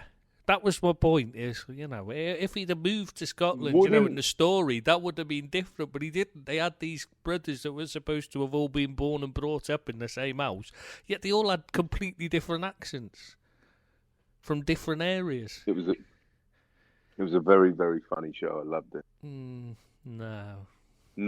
Niles Crane is one of the funniest sitcom characters ever. Anyway, Fabinho. I don't know who that is. It's his brother, Fabinho. Oh God, no! The blonde guy. He was just annoying. He was just whiny. Again, Fabinho. I know why you like him, because it reminds you of you. Annoying and whiny. It could have been you. He's my role model. Exactly. Fabinho. You've obviously based yourself well on him. Tell you, you've learnt a lot. Apart from you said he was funny, and that's definitely not you. Fabinho. It's all right. Calm down. Niles. And he's rated. Did I tell you what John Barnes said during the football, by the way? Oh, please. This is At the start of it, yeah. They were doing an interview with Richard Keys, and they were talking to him about football. And he turned to Richard Keys, and he said to him, "Do you know what you are? You're my Piers Morgan of football." And like Richard Keys just looked at him totally like, "I've no idea what you mean," and Andy Gray's looking at him thinking, "What's he mean?"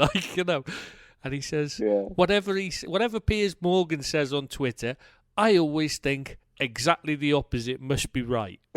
He said, and now you're my Piers Morgan of football. I can't even remember what Richard Keys has said, but I just thought that's hilarious. Because Andy Gray's wetting himself at this point. Because nobody really goes on there and calls them out, do they? Nobody says anything. They just agree with their crap. And fair play to John Barnes for calling them out. Well, they paid too much to disagree, aren't they? Fair enough, mate. When you're earning the money you're going on there, you're not going to argue with them, are you? You just take the money. What BN Sports pay? Yeah, well, yeah. That's why they get people like Mourinho and Wenger. Oh, good point. Yeah. That's oil money, mate. That's never ending. Lots of it as well. Plentiful. Yeah. Fabinho. You keep saying his name. Is it just like excites you? Or are you thinking it's like Candyman, where if you keep saying it, he'll appear? He'll appear, yeah. Fabinho. I think he should be ashamed for his. But we visited that earlier for his not closing down his lack of desire to get Kante. Yeah, like I said, he'd been booked earlier, so he might have been just being careful, expecting whoever it was that was playing alongside him to be covering. Because you could see he wasn't happy when he realised there's nobody there. He went crazy, and I'm like, that's a bit ironic, because I think you should have been doing that. But yeah, I see the point where he's thinking somebody else is going to cover him. He did look gassed though. Yeah, he was should have struggling. been subbed before that. Well, yeah, Badly, yeah. Like we said, we're not keen on Klopp substitutions at the weekend. So yeah, I thought he. I was know you were better in the happy to first see half than the Lallana second. because you love him, but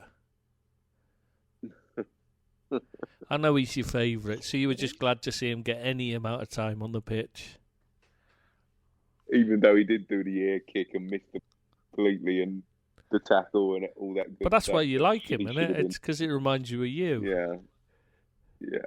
Yeah. I actually think I could do a better job than Adam. No, you I'm not definitely kidding. couldn't. No, you definitely couldn't. Well, why can't I just exaggerate for the narrative? I don't understand. Because it's not funny when you do it. You've got no Okay. you've got no comic timing, mate. That's the problem. Why don't you tell all of your anecdotes at this point and really liven it up? You must have another good one like last week's. No, okay, you made me all. You messed with my self-esteem last time out, and I'll You've never got tell one self-esteem? again. I'll never even tell one to myself, let alone anybody else. Oh, well, I've done you a favour then, mate. Oh yeah, thank you. I appreciate that, mate. That's okay, I anytime. live in. You have my deepest gratitude for life. As I should. I love the one thing I did love about Fab's performance was that he when he broke up the play and he rugby tackled somebody to get a yellow.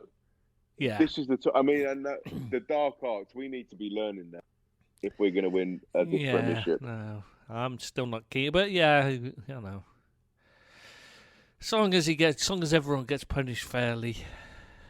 But yeah, I'm saying because like when it's Fernandinho does something like that, the referee pretends to not have seen it, doesn't he? Well, I don't think Fernandinho will be doing a lot more of that in the next few weeks. He's playing at the back, isn't he? I mean, or maybe will do more of it. He's playing at the back. Exactly. He'll get away with more of it, won't he? Not that it'll matter if they're playing teams like Watford. Good point. Yeah, good point. They just rolled. Oh my God, they just rolled up and curled up, didn't they? Watford. God, I was expecting a lot more. No, the problem was what's his face told them to prepare like it's a cup final. What's Kiki? Yeah, Kike Sanchez Flores, and you know what happened in the cup final, don't you? They lost 6-0. Absolutely, mate. Absolutely. Yeah. All right, let's get on to Hendo. Wasn't it? Absolutely wasted. That's just gone down like a lead balloon, that one. Oh my God, it's like one of your jokes. It's like one of your jokes. That bad. I'm really disappointed in myself. My jokes get the nation laughing, mate. How could they when the nation don't even bloody listen? I'm the only person listening to what you say. Everybody else is just fast forwarding your bits to get to mine. All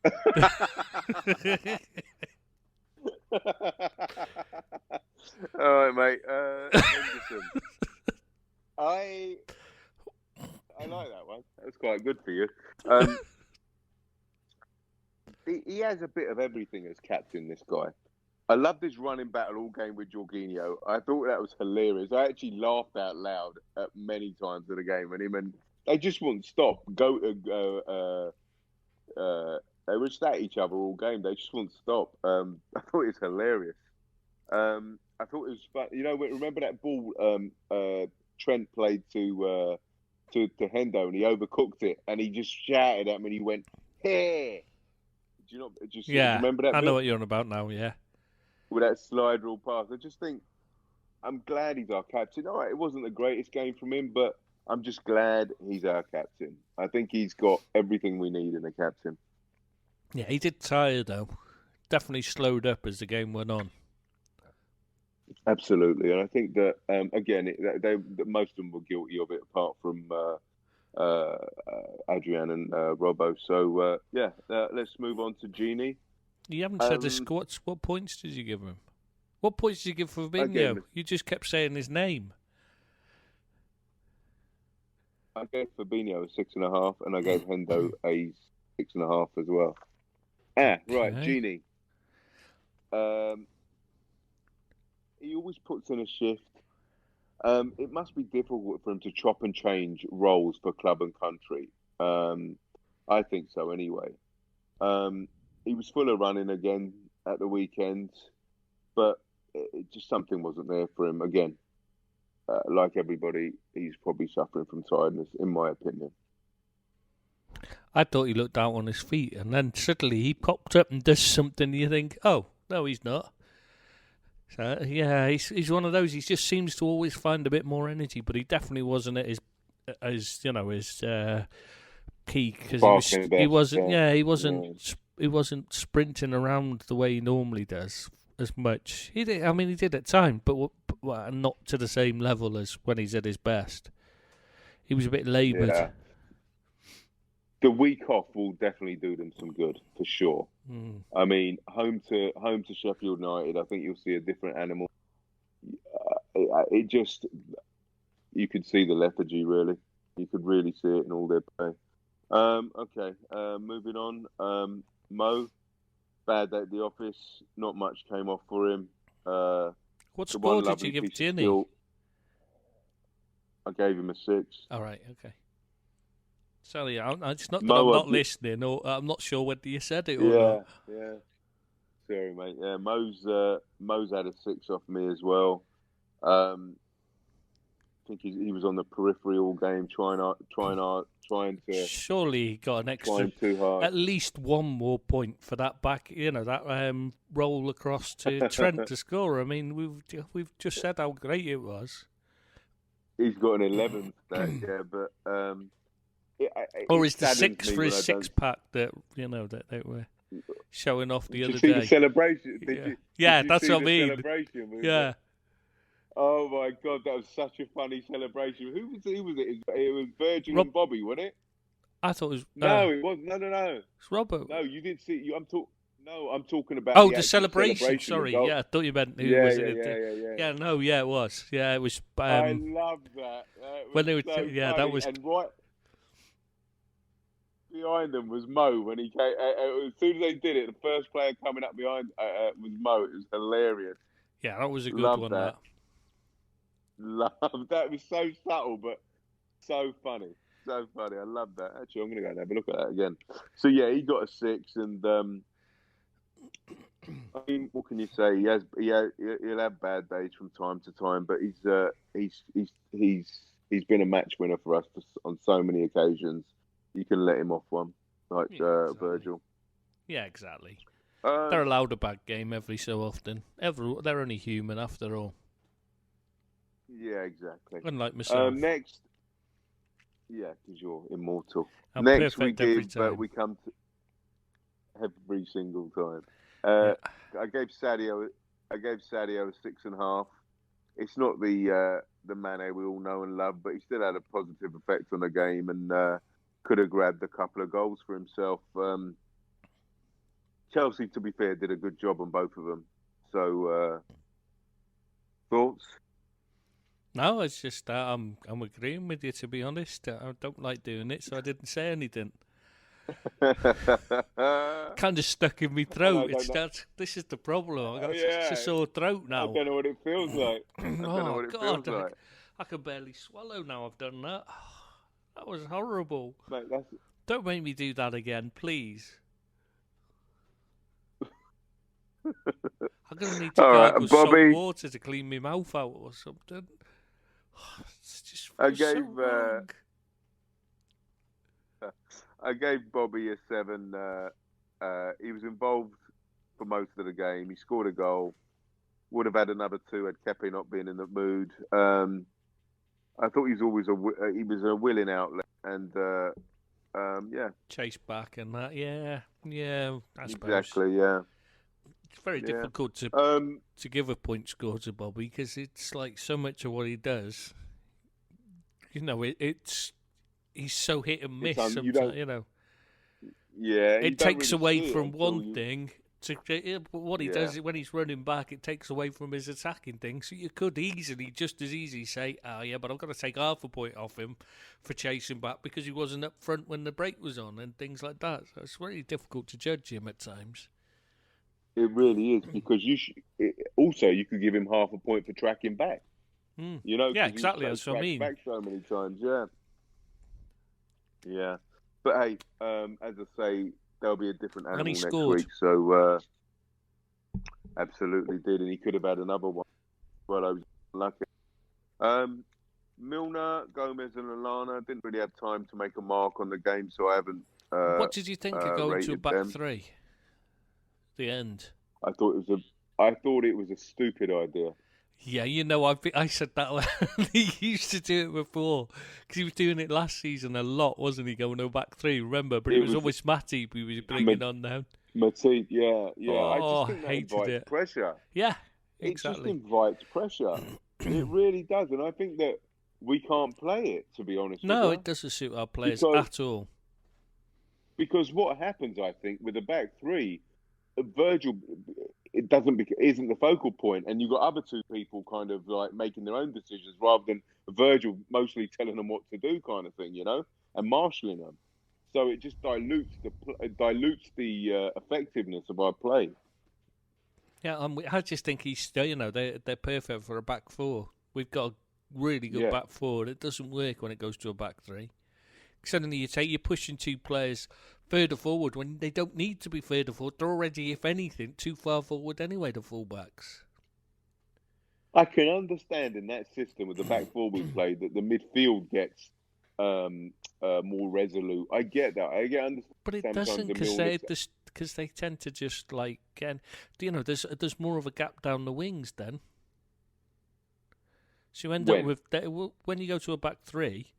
You suddenly no. I'm talking about no. I get that. I'm not saying that. I'm saying mess with the midfield. Don't mess with the back four, or do like for like substitutions in the back four. Don't, you know. I'm saying that like the problem with going to a back yeah. three as well is that you're then leaving more space on the wings, which means the midfield is getting dragged out more and leaving more space in the middle.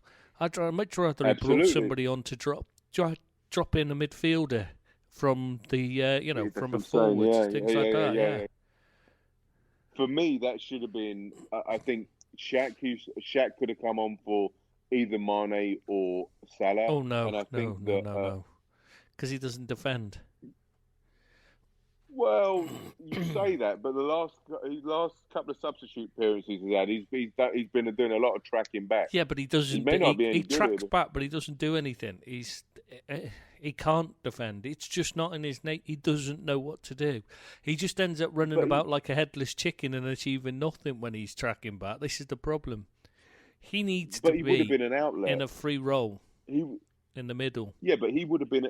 He would have been an outlet, but, you know, and because let's face it, Mane was injured, Salah was having an ineffective game. So he couldn't have done any worse. I would just but I'd have just brought on Brewster and gone with a four-man midfield.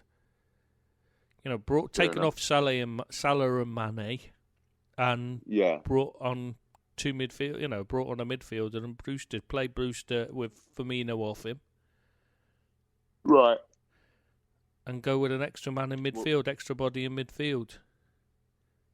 See, okay. Well, let's give Brewster a chance. You've got to give him a chance. You've taken him. It's his former club. Give him a chance. You may as well. Right. If now nothing else, he'll give them something to think about different because they won't have faced anything like him. Right. Now this moves us nicely on to the MK Dons review. Preview. Sorry. Yeah. It's. My team for MK Dons would be the Irish keeper. This is the league, Kelleher. Yeah, I don't think we Kevin can afford Kelleher, to risk whatever it is.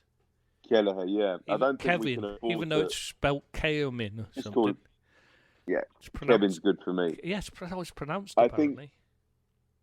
Yeah. Well, Kevin. Something like that. Yeah. I'd for sure have Brewster in. We play them Wednesday night. This is the League third Cup, round isn't of the it? League Cup. Yeah.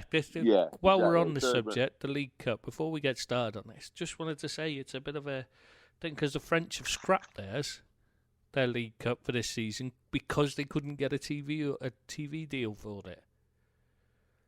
So, you know, this... It's not the most... it's not the sexiest competition in any league. Yeah, but I yeah, but it just shows how lucky we are in England to have such a strong league pyramid that it needs to be protected, because otherwise we'll start losing these competitions. And while people may say it's not that sexy, or you did anyway, most people mightn't say use those words, but you did. So we'll go with that. Yeah, it might not be the most sexy, but this is the trophy that, like, you know, we were winning every year in the 80s, and it made a difference. It's worth it, you know, it's still something to win. I remember Ronnie Whelan scored Man United in the Milk Cup final, which is the exactly. It was the Milk Cup, didn't we? Weren't we the only ones that won the Milk Cup ever? Yeah, and it was such a glorious trophy. You really wanted to win it, but now it's just become so. Houlier's reign, he only won one, mate. If you don't count the League Cup as a main one, he won the UEFA Cup, which is the secondary trophy in Europe. He won the League Cup, the Community Shield, and the Super Cup. They were 4 of those 5 trophies in 2001. But we'd still, that was still a great year, even though they were only the cup. Yeah, it was. That was a treble. Yeah, it was exactly, only it's only the League Cup, but it does matter. It does matter. It is important. You got to keep it. Because we're about the only, I think, according to what I've read, we're the only country left now in the top 5 leagues that's still got a League Cup, which is worrying. Well, yeah, because there's a chance for the. It's not just about it's clubs like Bury. That could have saved Bury playing if they'd have got pulled out against us rather than MK Dons, for instance. Because the money they'd have got from that's a huge gate. That could have made a difference to them. Things like that. This is what keeps these little clubs alive. It's getting pulled up against teams like Liverpool and Man United. So and it gives their kids a chance to get blooded. Exactly. And experience. Yeah, exactly. Because the big clubs just use it as a just practice, really, don't they? They don't have any. Don't really put the whole team out of it. Well, unless they face each other, then they do. But yeah, I mean, it still matters. I mean, Man City got to the final, won it last year. Mattered enough to them to make the effort. Exactly. My team will be Keller, Hoover, Gomez, Lovren, Larouci, Lallana, the Ox, Keita, Shaqiri, and Brewster. You wouldn't play Milner? No, I don't think he needs the... but he hasn't played. He's only been a sub. I wouldn't play him. He's only played as a substitute. You need someone with experience to lead the players through. He has to start. Oh, come on. I don't think he should play. He needs a... He needs a rest. This is Milner. Millie doesn't need a rest. He hasn't bloody played anyway. He's only been playing as a sub. And I wouldn't play. I wouldn't risk him. Why would we need to risk him? Because he's a good leader. MK Dons. Because he's a good leader, captain. He should be captain in that team. Ox should be the captain in that team. If we can't beat. It's not about not beating them. Dons, it's about somebody with experience who's been there and done it to teach those kids about the attitude, the playing thing, and to talk them through the game and help them improve. Millie's brilliant at that.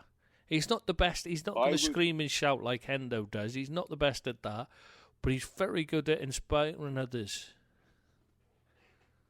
I would give that role to Oxlade-Chamberlain. See what he's made of. Why can't you have them both in, mate? The reason why I want Ox as captain is because I feel in these inconsequential games, they are inconsequential to me because it doesn't really affect me whether we go out early or win the competition. I'm not bothered either or. Ox is the future. I want him to be a future captain. I think he's got those abilities, and I would love to see him being blooded in a game like this to see if he's got what it takes. I also feel Milner. I would rest him. I don't want to take any risks. So this is an ideal game. All season. Yeah, but he came on. He weren't that great on Saturday, so maybe he's probably suffering from a bit of travel He, lethargy and game no, he lethargy. needs to play. That's the problem. He's not playing enough. I think he'll play on Saturday. To be honest, I think he'll get a game against Sheffield United. So rest him this game. I think there won't be one player that will replay. I don't think there'll be a first teamer that started on Saturday that will start the game on Wednesday. Probably not. I hope not. Anyway, yeah, Brewster, you were talking about. Let's touch upon him. As I said to you, a previous poddy, I haven't seen much of him. I still haven't seen much of him, so it'll be very nice to get a reference point about him. But also, I'm just thinking it may not be a great game to watch him because he isn't going to have the normal first team playing, so you know what his capabilities are. Yeah, but if he's just thrown in alongside the normal first team, you're not really going to get an idea either. It's not a game to judge any player on. Just see how he does. Yeah, let's let him build up a body of games and then see what happens after Christmas. Exactly. Now, does he get in front of Origi or no? In the future, in the next few, Christmas, post Christmas, depends on how he gets on. So that happen. That will be down to just how he gets on in training, basically, right? And obviously, Origi's fitness will make a massive difference in that. Okay, if all being well, who would you who's your go-to guy, Origi or Brewster? You've got to go with Divi. He's proved he can do it. Unless Absolutely, Brewster's doing something special in training, you think you've got to give him a go. Brewster, compare him to Mason Greenwood. Is he on the same level or one or two rungs below? Totally different types of players, mate. It's really not. It's not a good comparison, to be honest. That's so different. And yeah, but in terms of talent, Brewster's been coming back from a long-term injury. Greenwood's been, just gone and made his debut and is flying high. It's a bit of a difference, Right. How would you Greenwood rate will get a lot more chances, so... Is that because United are struggling? Yeah, or is that because he's that good? Yeah, it's as simple as that. But who else are they going to pick there? Martial's injured. They got Martial, no? He's injured. He's back soon, though. He's back very soon. Well, even so, he's not exactly special, is he? Let's be honest. He's a decent striker, but he's not... he's not Salah, he's not Mane, and he's not Firmino. He's not that level yet. He might be in time, but he's not right now. So it's a totally different thing, isn't it? Yeah. So how about Keita? What's his status? Last I heard, he was back in training. He's been back in training. Right. So I would expect him to be at least... You've got to think he's got to be in there. He'll be hoping to at least play some part in this. On Wednesday, right. Oxford's got to have a game, right? You'd think so. Yeah. I don't know, he's played quite a few times, so... he's been in and out, hasn't he? That's one person I would give a game to is Ox, because I think he needs to build up. You keep saying that. You just ignore Milner because he's not played, and so you saying he's tired, but he hasn't played, so I don't get it. I wouldn't risk Milner. I'd risk Oxlade because he needs to build up some games to get into peak condition again. He's just played for England and that, hasn't he? Didn't he play for England? I don't know if he played. I don't even. I don't keep up with international football. Me neither. I've given up. Me neither. No interest. I couldn't give a toss what Gareth Southgate team do. Yeah, he could score 5 goals at international level in one game. I wouldn't even know. I don't that much notice. Larouchi's an interesting one. I remember we were having a conversation with him and. I saw him play. Yeah, I remember we had that conversation. You said that he was... You said with him. I don't remember talking to him. Oh, right. Okay, yeah. About it's getting late, mate. I'm getting late, yeah. Well, it is here. See, You do listen to me. Was going to say to you, yeah. So I watched him play. I really like the look of him. I hope he gets a run out on Wednesday night. Yeah, I think he deserves a run out, and Robbo needs a rest. Yeah. If anyone Of needs a course, yeah, rest, yeah. Yeah, it's Robbo, yeah. And Lovren, the forgotten man. yeah, yeah. Well, Salah never forgets him. True. All right, mate. Move on to the Sheffield United review, or shall we just talk for another 4.5 hours about the MK Dons? It's entirely up to you. Not really a lot more to say about it, is there? Really? No, yeah. We won't make any predictions either. All right. No, definitely not. No. Right, mate. Moving on to Sheffield United, we play them in an early kickoff on Saturday lunchtime. So they just beat Everton at Goodison 2-0. I didn't watch the game. I did. Did you get any of it? I've seen bits of it, but not actually watched the full game. But the Everton fans are seriously unhappy. I would be too, is to this be the honest point with where I you. mentioned about the panic on?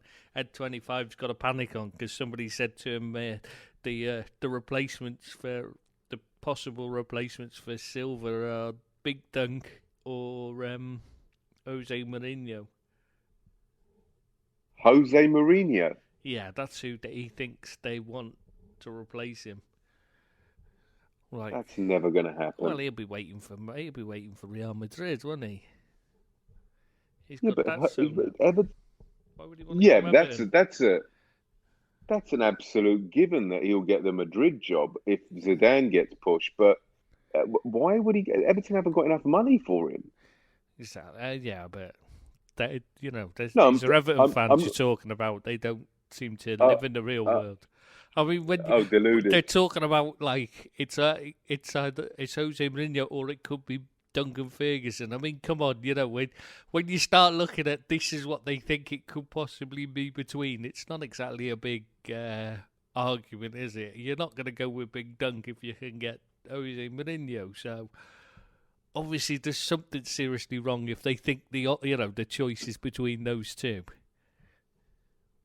It's delusional, man. I mean, what's Duncan Ferguson's? I know his credentials, but is he a coach? Is he a first team coach? Well, supposedly, but he doesn't seem to do it a lot. Nobody I know of seems to have a particularly high regard for him in the Everton circle. Well, I'm sure he's well liked by the players. As a person, he's a loyal servant.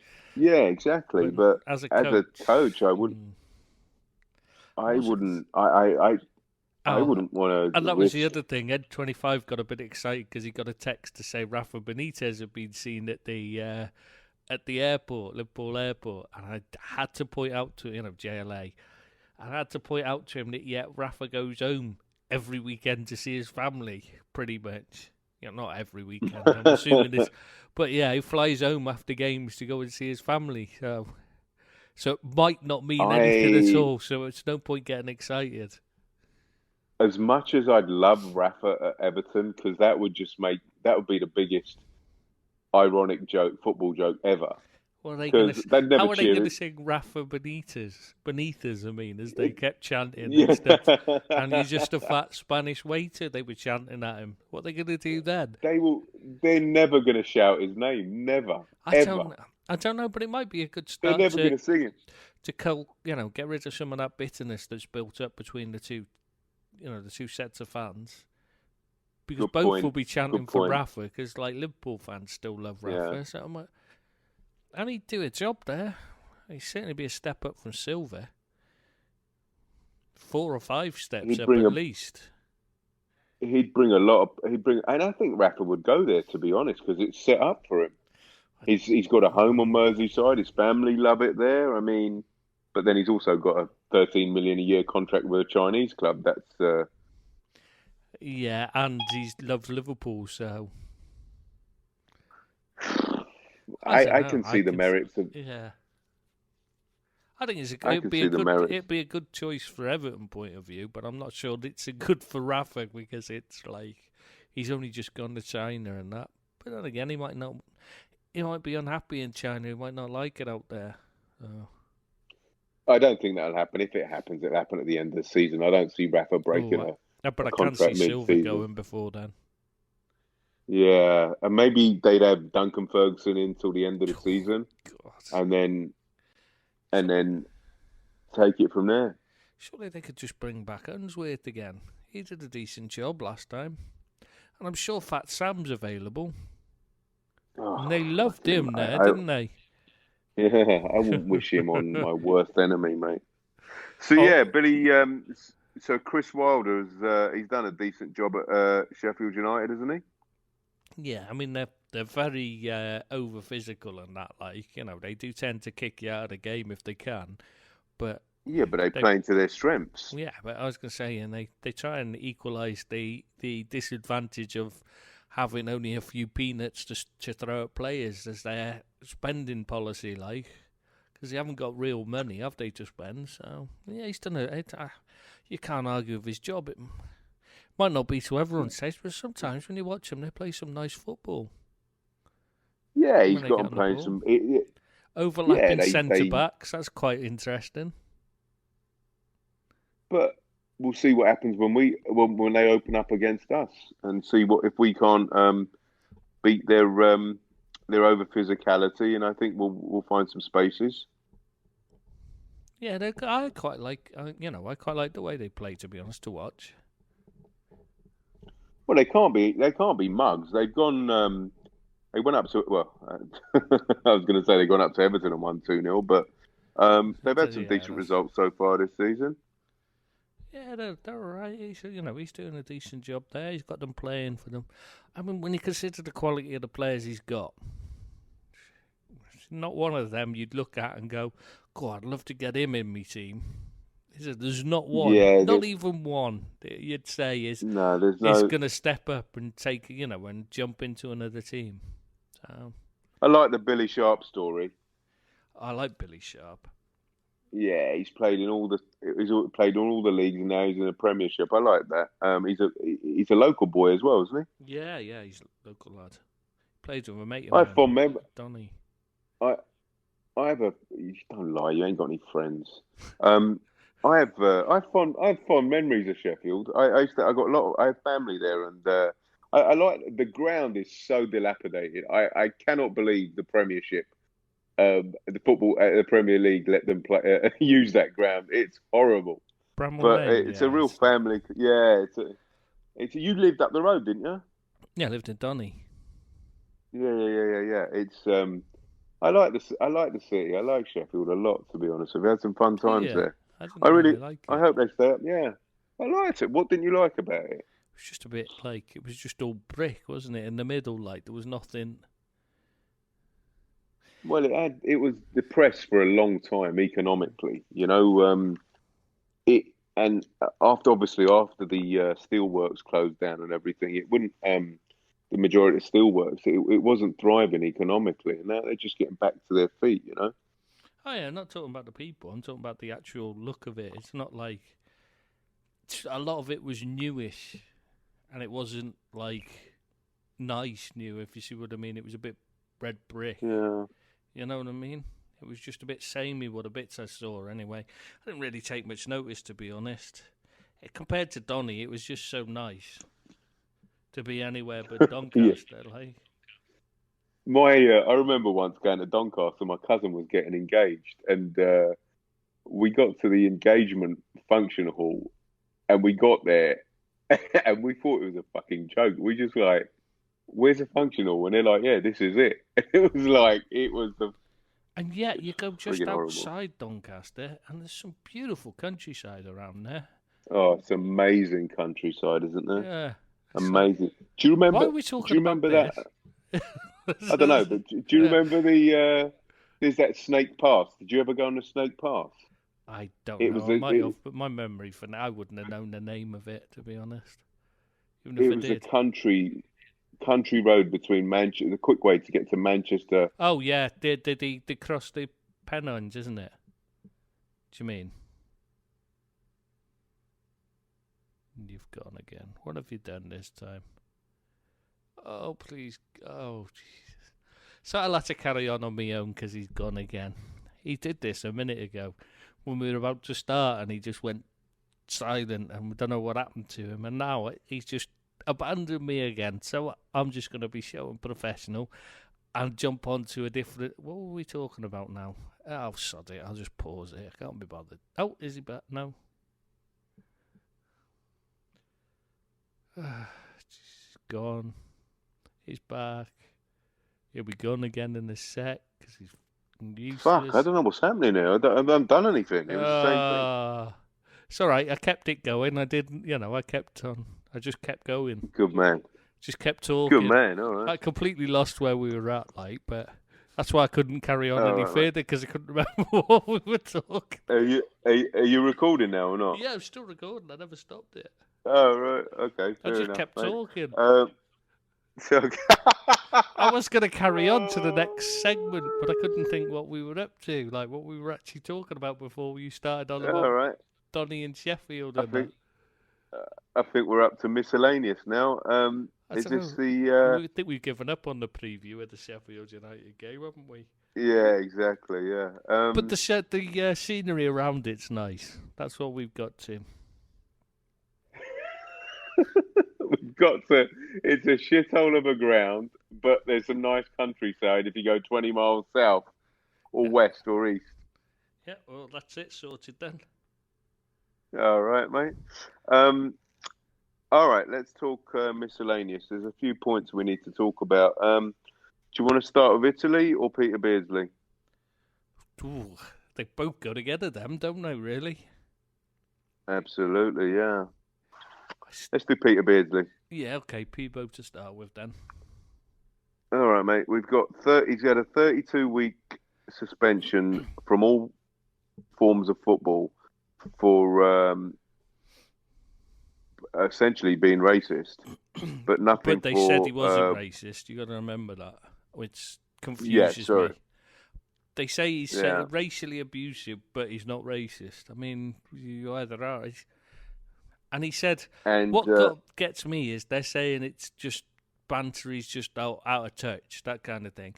But this is a player who played alongside John Barnes when they were throwing bananas at him, and he must have known it was offensive because he must remember how it affected Barnes at the time, and how it was seen and how it was reported and all that. He must know that talking about bananas and monkeys and stuff around black people is offensive. He must know. There's no way he could say he's ignorant and didn't know about it. So the fact that he's done it to a black kid shows that he's racist. That he's got to. It's not banter. He knows it's not. I totally agree, but the caveat is, like I said. Oh, you've gone again with the caveat. You've just read caveat and vanished. Nice one. So obviously caveat just killed you because you never said a big word like that before. Now you've got to go and look it up in the dictionary to figure out what caveat actually means. So it could be a while we wait for you to come back. C-A-V-E-A-T.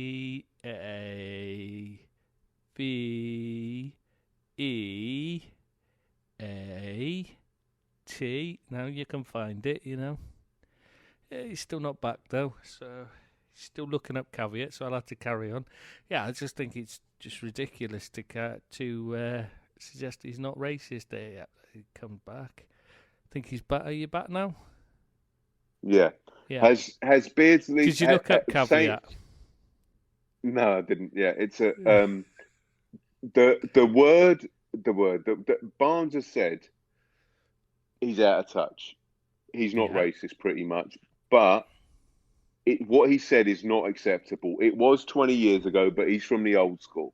So has Peter Beardsley got any mitigating circumstances, or is he a racist? There's always mitigating circumstances, but like he'll say he didn't mean to offend. Well, then don't say that. Because what Barnes is saying is that he's got a group of kids. He's got a group of kids, right? And he's trying to inspire them. He's trying to make them better footballers. Yeah. He's trying to make them laugh, right? And he uses banter. Yeah, but why? That is 20 years out of time. But why pick on the on the kid with the colour of his skin. If you want to inspire them, you don't have a go at that.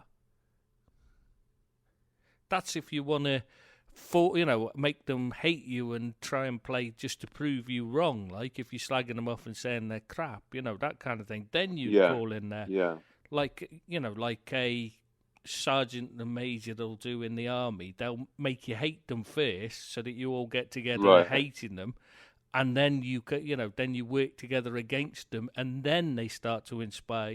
They change it around. That's the way it works. But he's not in the army. This is a kid on a football pitch. He doesn't need to, he doesn't need to learn to hate the enemy, and he doesn't need an enemy to face. He's got a hero there in Peter Beardsley. Beardsley should be inspiring them into, and rather than being nasty to them. I mean, it's not banter. It's not funny to call them a monkey and stuff. It's just not. It never was. No. It's not just 20 years out of date, though. It's 30, 40 years out of date. It's never really been in date to be racist, to be fair, be racially, use racial. But I mean, it was when it was considered banter I'm talking about. It was before Beardsley's time, is what I'm saying. It wasn't even in his period of playing. It was before that. It wasn't considered banter when it was kind of like the thing you went, ooh, when someone did, when they were throwing bananas at John Barnes, for instance. People weren't just saying, oh, that's banter. Yeah. They weren't saying that to him. They were saying that's disgraceful, and there was people were up in arms about it. So it's not even in his, it's before his time, so he's got no excuse. And I don't understand why people are defending him, really. I can understand what he might, that he's thinking. But why is John Barnes defending him then? To an extent. Friends. But why are you friends with? Why would you be friends if your friend's an alleged racist? Why would you be friends with? Especially as John Barnes is how many racists have you seen saying, I've got a black friend? That's always their excuse. Yeah. Because they put up with it. My nan was racist, and I put up with it because she was me nan. Yeah. Not because I thought she was right in anything she said, but because she was me nan, and you just put up with it because she couldn't change you. And it's just beyond me because he should have learnt differently when he's been trained to be a coach anyway. They're not teaching him to say stuff like that, so why is he using it? This is what I mean. There's just no real excuse for it, and I don't understand why the punishment's so lax. And you've gone again. For me, I think 38 months, 32, whatever it is not enough. The punishment isn't enough, if you ask me. Are you back this time? You're going to have a job editing this, mate. But anyway, no, I just keep talking. I was saying, but the point I'm making, I suppose I'm playing devil's advocate here. If Johnny Barnes is kind of okay, if Johnny Barnes is kind of is okay with what Peter Beardsley's done, then, but that doesn't excuse it from being racist, I suppose. And it's not him not him that was the target of Beardsley's jokes. If you call them jokes, whatever he wants to call them. Attempted banter, jokes. Whatever they're calling it. It wasn't him that was the target of it, so it's not up to him to come and say it wasn't offensive. No, I'm sorry, it's nothing to do with you. Gotcha. If he said it to it, I'll bet you he wouldn't say it to John Barnes, would he? Absolutely don't think he would, but I don't know their relationship. But he's had also, there was allegations of bullying as well, and alleged tons of evidence as well. Nothing came of that. So I don't think all these kids are liars. Or maybe he's just got a brusque way of... Because Newcastle brushed it under the carpet, didn't they, basically, and just said, oh, no, we're just letting him go, and refused to release their findings. And the FA asked them for their findings of their investigation. They refused to release it. Okay. So there's something going on there. You think this is a cover up for an old boys network or Yeah, something? definitely, 100%. The fact that he got such a mild punishment says it all. I mean, what he did, Yeah. there's no arguing. He's not even disputing that he said it.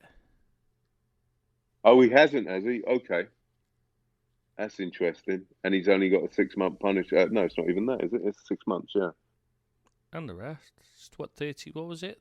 30, 32 weeks. yeah, 32 weeks. Yeah. So it's like 2.5 years, isn't it?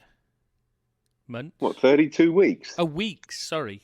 32 Yeah. weeks, yeah, so it's about 8 months. Yeah. I don't think it's, yeah, because that's what confused me, because I thought you said months then. I thought it was only No, about 8 32 months. weeks. Yeah, no, that's because So I was you've just done. saying I don't think the punishment's harsh enough. I don't It think doesn't befit the he should be crime, does gone. it? No. That's it. End of your career. Yeah. Sorry, but you should be done. Yeah. Because you obviously 'Cause- can't act civilized. So why be allowed on a civilized world? You know. And you've got to actually think about it. In a modern world that we live in, where there is we are forcibly. I mean, if you forcibly politically correct, and obviously it's a positive good thing because it stops, it dilutes prejudice, etc. But you cannot be racist in this day and age. You cannot be You cannot be using racially aggravated dialogue in this day and age and get away with it. You just can't. And 32 weeks isn't. You can It in doesn't Italy. befit the crime, does it? Right, Cagliari cleared by the FIGC, which is the Football Association Italy, of racist chanting towards Lukaku and Freddie Kessie. Yeah, Frank Kessie. They cleared Frank Kessie. They're cleared of racist chanting, but It's they not get the a first time 5,000. either. Yeah, and then exactly, and they get a €5,000 fine for chucking plastic bottles on the pitch. Oh, it's ridiculous. It really is. And it's not just this one. The Sunday game between Fiorentina and Atalanta. I think it was Atalanta at home actually, but I think they're playing they're playing a different stadium at the moment because theirs being done up or something. Anyway, there was an incident. One of the players complained he was being racially abused. A Brazilian fullback who happens to be black on the Fiorentina team complained to the referee about racist chants coming from the stands. The ref must have heard it because he stopped the game, had an announcement read out over the tannoy to say, if you don't stop chanting this racist abuse, the game won't take place. We're not going to restart the game while you're chanting this racist abuse. And when they tried to read the announcement out over the tannoy, the Atalanta fans then tried to drown that out by booing and catcalling and stuff, so they couldn't read out even the announcement. But after the game, when they spoke to the two managers, the Fiorentina manager of Vincenzo Montella and Gianpiero Gasparini of Atalanta, both of them claimed they never heard a thing and nothing, and it could have only been a couple of people. And so it doesn't matter, sort of thing. And Montella even said, people are always giving me grief about being from wherever it is he's from. So what does it matter? What the region in Italy? Yeah, I just don't understand it. It's clearly a entrenched disease in Italian society. Well, yeah, they're calling it a bloody compliment, aren't they? When Lukaku complained, the Inter fans, that's just insane. It's obviously a cultural problem, and it's seeping into all parts of society. I mean, it's not wrong to say that Italy has a racial problem. It has a racial problem. No, it's not when it clearly is. I mean, this is happening time and time and time again. It's to the point where even Gianni Infantino has come out and publicly criticised them because they want something done about it. I mean, the thing is, UEFA are doing the same thing when Italian clubs are causing problems. They're also sweeping it under the carpet. They're happy to crack down on it. They're happy to crack down on on a Eastern European side, but they won't do anything about an Italian side. Why? Your guess is as good as mine. I can only think that there's somebody in power in Serie A and that's telling them not to. Who has an influential voice with FIFA and UEFA? Or spending a lot of money to get the decision they want. Because let's face it, we all know they're not exactly trustworthy, are they, UEFA? Right. It's a sad state of affairs, mate. It's a sad state of affairs, and I hope it. I mean, I don't get how the manager his own manager can stand there and say, "I didn't hear anything." I mean, speak to your player, at least. They're just too scared to upset the ultras. I mean, you've heard about the ultras in Juve, haven't you? You've heard about them. Yeah. You've just heard about them starting a war with the club because they're not giving them free tickets. No, I didn't hear that. Sorry, a load of them got arrested for money laundering and extortion and things like this. All kinds of criminal activities. The heads of one of the main ultras, right. or a couple of them, and the rest of them have basically started trying to extort the club of tickets and stuff like that, and told them they're going to stand outside and rather than going in because they're not being given free tickets. They're going to stand outside and just chant racial abuse. Why should they be given free tickets? Exactly. I mean, all they do is cause problems. The clubs are too scared to even put stewards in amongst them normally, but they said for this weekend they were putting stewards in for the first time ever in Curva Sud because they're so worried there's going to be real problems. This weekend coming or the last weekend just went? This weekend just gone. Any issues? I don't know. I was about to look for it, but obviously we've been a bit busy doing this. I was going to look for it once we'd finished, but I don't think I'll be doing it now, considering it's 4 a.m. here now. Gone. Ridiculous. So, absolutely ridiculous. Last I heard, there was just not. They were just panicking over nothing because they didn't turn up, but I don't know, because obviously this is Italy. They'll just sweep it under the carpet if they're standing outside racially abusing people, and they say, "Oh, I didn't hear it. It could have only been a couple of people, obviously." Yeah, and it was a compliment, the sing song as well. Yeah, so it was all meant in complimentary fashion. Yeah, it was all positive. Yeah, absolutely ridiculous. Talking about ridiculous, mate.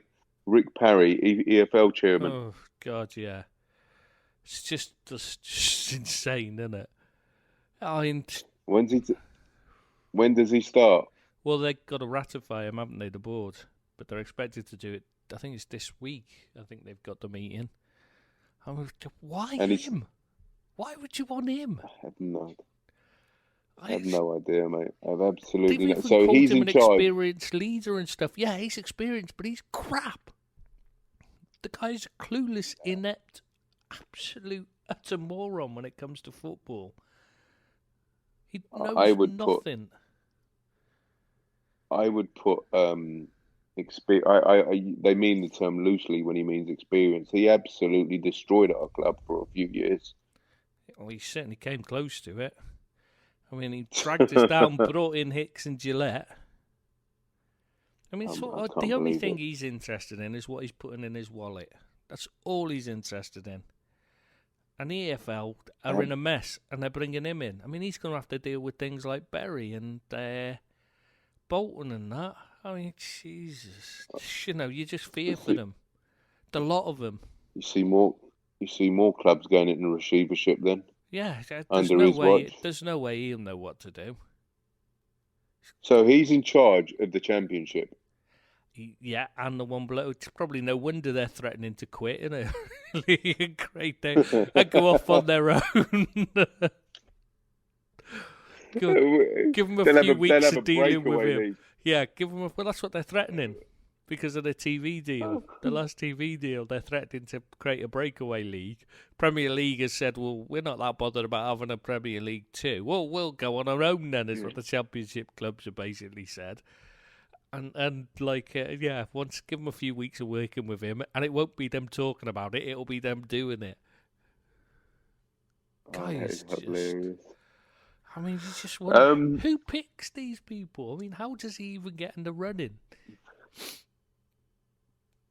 again, it must be an old boys network, I'll scratch your back, you scratch mine kind of thing. Has to be.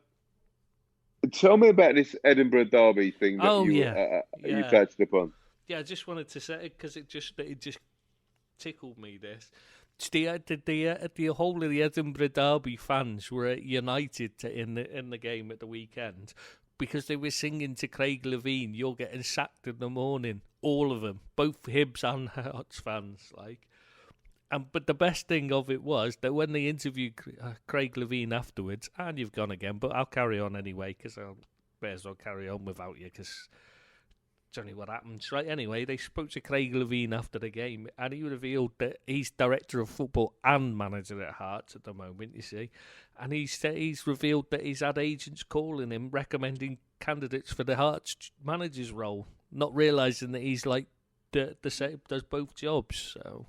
He's having to deal with all that.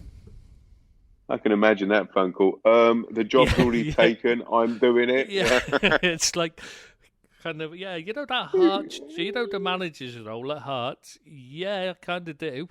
Well, I've got somebody who'd be great for it. Yes, would that be me?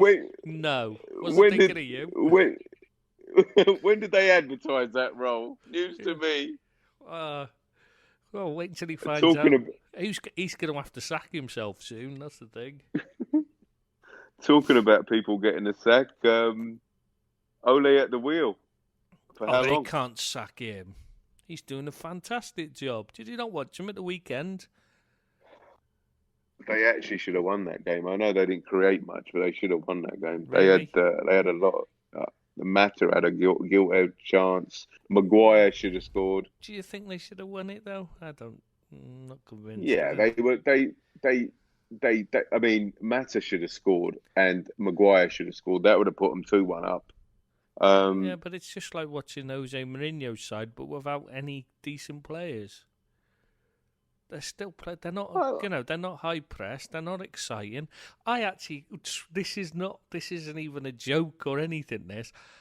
I sat down to watch the first half. I thought I'll have a watch, see how bad they are. I woke up at half time, but I was put you to sleep. I was watching it, and I was just, when you just think, oh God, this is awful. This, and the next thing I know, it was half time. I was like, what the hell? I honestly was just so bored.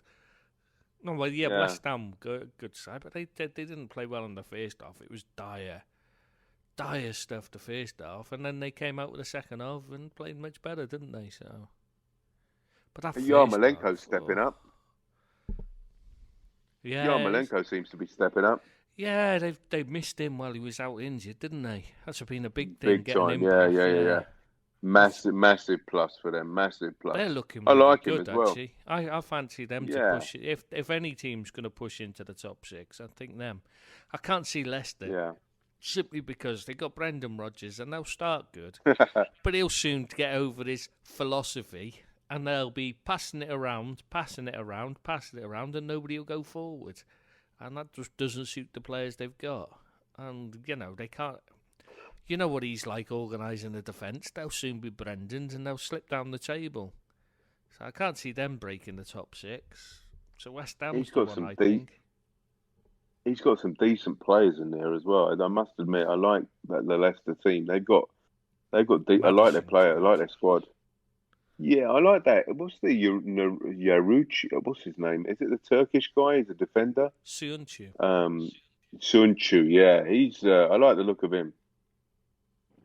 Yeah, but he does make a few mistakes at the back. Gets a bit carried away. Where's he from? Turkey.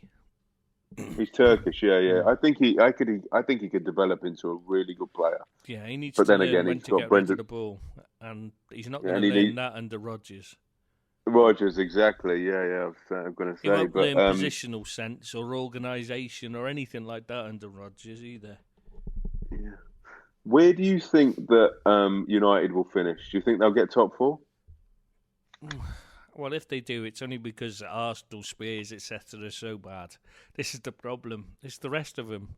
Apart from Chelsea, you just can't see any of them being top 4. I mean, none of them look like top 4 material apart from, you look at the Premier League, you've got Man City, Liverpool, and Chelsea. And they're the only ones that actually look top four material. The rest, you just look at them and you think, it could be any of them. Yeah, because it's not as if Liverpool, Man City, it's not like, oh, they're that good, they leave the others, make the others look really bad. But the others are really poor because you take Liverpool, Man United out of the equation, right? And you have a I don't know, you have a European league. There's absolutely no way Man United, maybe Chelsea will do something, Spurs will do something, but none of them will win that. None of them win that competition. You know, the Arsenals, of this world, awful. the Man United. No. Oh yeah, I mean, we got to talk. That's the point. We got to do the VAR in a bit, haven't we? So we can get to Arsenal on that. Yeah. Let's start with Socrates. Then you want to talk about his? Which I thought bit that do you was want to talk about? The where he's holding his face and pretended he'd been hit. What he did who was the Brazilian guy that did that in the World Cup? Rivaldo, yeah, but you're thinking of when he got the ball, it hit him in the balls, and he went down holding his face, basically. Yeah. In fact, didn't he actually hit him in the leg even? Rather than it hit him in the leg, yeah, and it went down. I mean, that was the most embarrassing. Literally, he had his, the guy was stood over him, sort of thing, not moving, and he just suddenly threw himself to the floor like he'd been shot and held his face, and the guy hadn't touched him. It's ridiculous. Why isn't VAR dealing with that? I mean, that's surely got to be something they could go back to and give a retrospective punishment. And something like that should be a red card, not a booking. Because that's cheating. It's not just that it's blatant cheating. It's he's trying to get somebody else red carded. Yeah. So the only fitting punishment is to say, you get the red card. Where's the VAR on that? Does VAR look for that? I don't. Are they allowed to look for that? I think it's only red. Well, if it's a red card, they can look at it. If they think it should be a red card, they can say. So I'm saying it should be a red card, so they should be looking at it. But for me, those kind of things are the things that they should be looking at. Absolutely. I really do. I wholeheartedly agree because it will stamp it out. If the VAR starts... Well, I wouldn't say that. You say that, but let's face it, unless the referee gives it in the first place, the VAR will just agree with him anyway. Yeah, fair enough. I mean, look at that. This is going to be... The handball. You're not telling me that there's anyone in the world who's seen that handball by Socrates right at the end of the game and didn't think that's a penalty. That wasn't even. Did that even go up to VAR? Did it? I mean, how not? Yeah, VAR looked at it, and it was not given. Apparently, they didn't think it was a penalty, according to the VAR. But you got to remember, this was the game where they had the championship ref in the VAR truck as the head. So he might have just looked at it and gone, "Well, I'm not telling him. It's that John Moss. It's my career could be on the line if I upset this guy, even though he's crap and fat and overweight and can't keep up with playing that. He's still a senior ref, isn't he? So I'm not going to tell him he's made a mistake. But I don't think that does register because it doesn't matter who's in the truck. In the VAR centre, they just don't change decisions. The only decision I've seen changed, is the offside ones, and then there, somebody the difference. That one, which game was it where the player was like half a millimetre offside? A millimetre.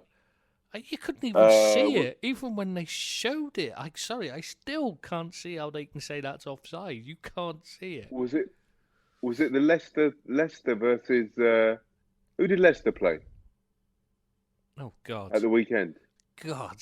It was the Leicester game, right? I'm sure it was the Leicester game. It was the Leicester Spurs game. Yeah, I think it was Spurs, wasn't it?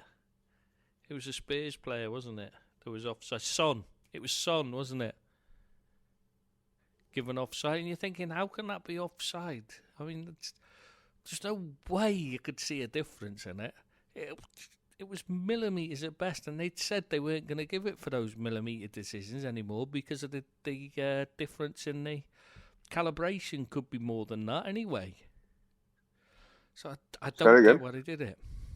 I was just carrying So on. that's I just said about they said they weren't going to give these because the calibration could be that far out anyway.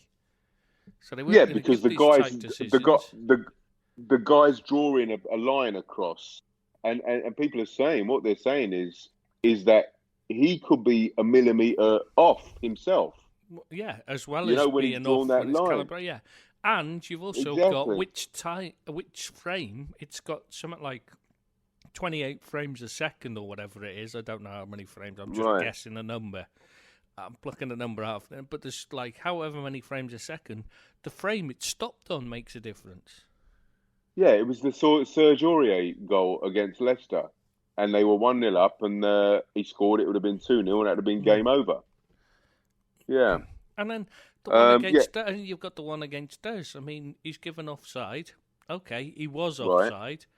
But Right. how many phases of play ago was that?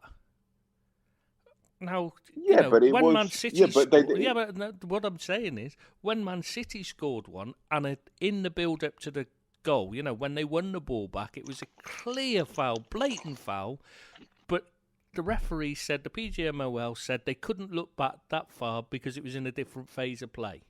So they wouldn't look at the free. Right. They said that free kick wasn't given for the free kick wasn't wasn't ruled out for the free kick. Obviously not because Man City had scored it, but because they it was in a different phase of play that the foul happened. Well, it was in a different phase of play when the offside happened. So why is that? And it was and it isn't just our one. There was at least two at the weekend of the same thing where it was a different phase of play they've given the offside for. But they suddenly can give active. it for a different phase of play. Yeah, but so it was in the Man active. City game. In the Man City game, the first game of the season, the player was taken out off the, just taken out. That's how they lost the ball. It was just a blatant foul to win the ball back. There was no even attempt to play. He just fouled him and got the ball. And then they go from there. The ball never went out. It carried on going, and they scored. Everyone's expecting it. When everyone that's like watching it that knows the rule, what the VAR rules are supposed to do, is looking at it thinking, well, this is going to be ruled out. It's a foul. I mean, their manager was going absolutely mad on the sidelines because they didn't rule it out. And the PGMOL's excuse was it was a different phase of play, and that's why they couldn't look back at it.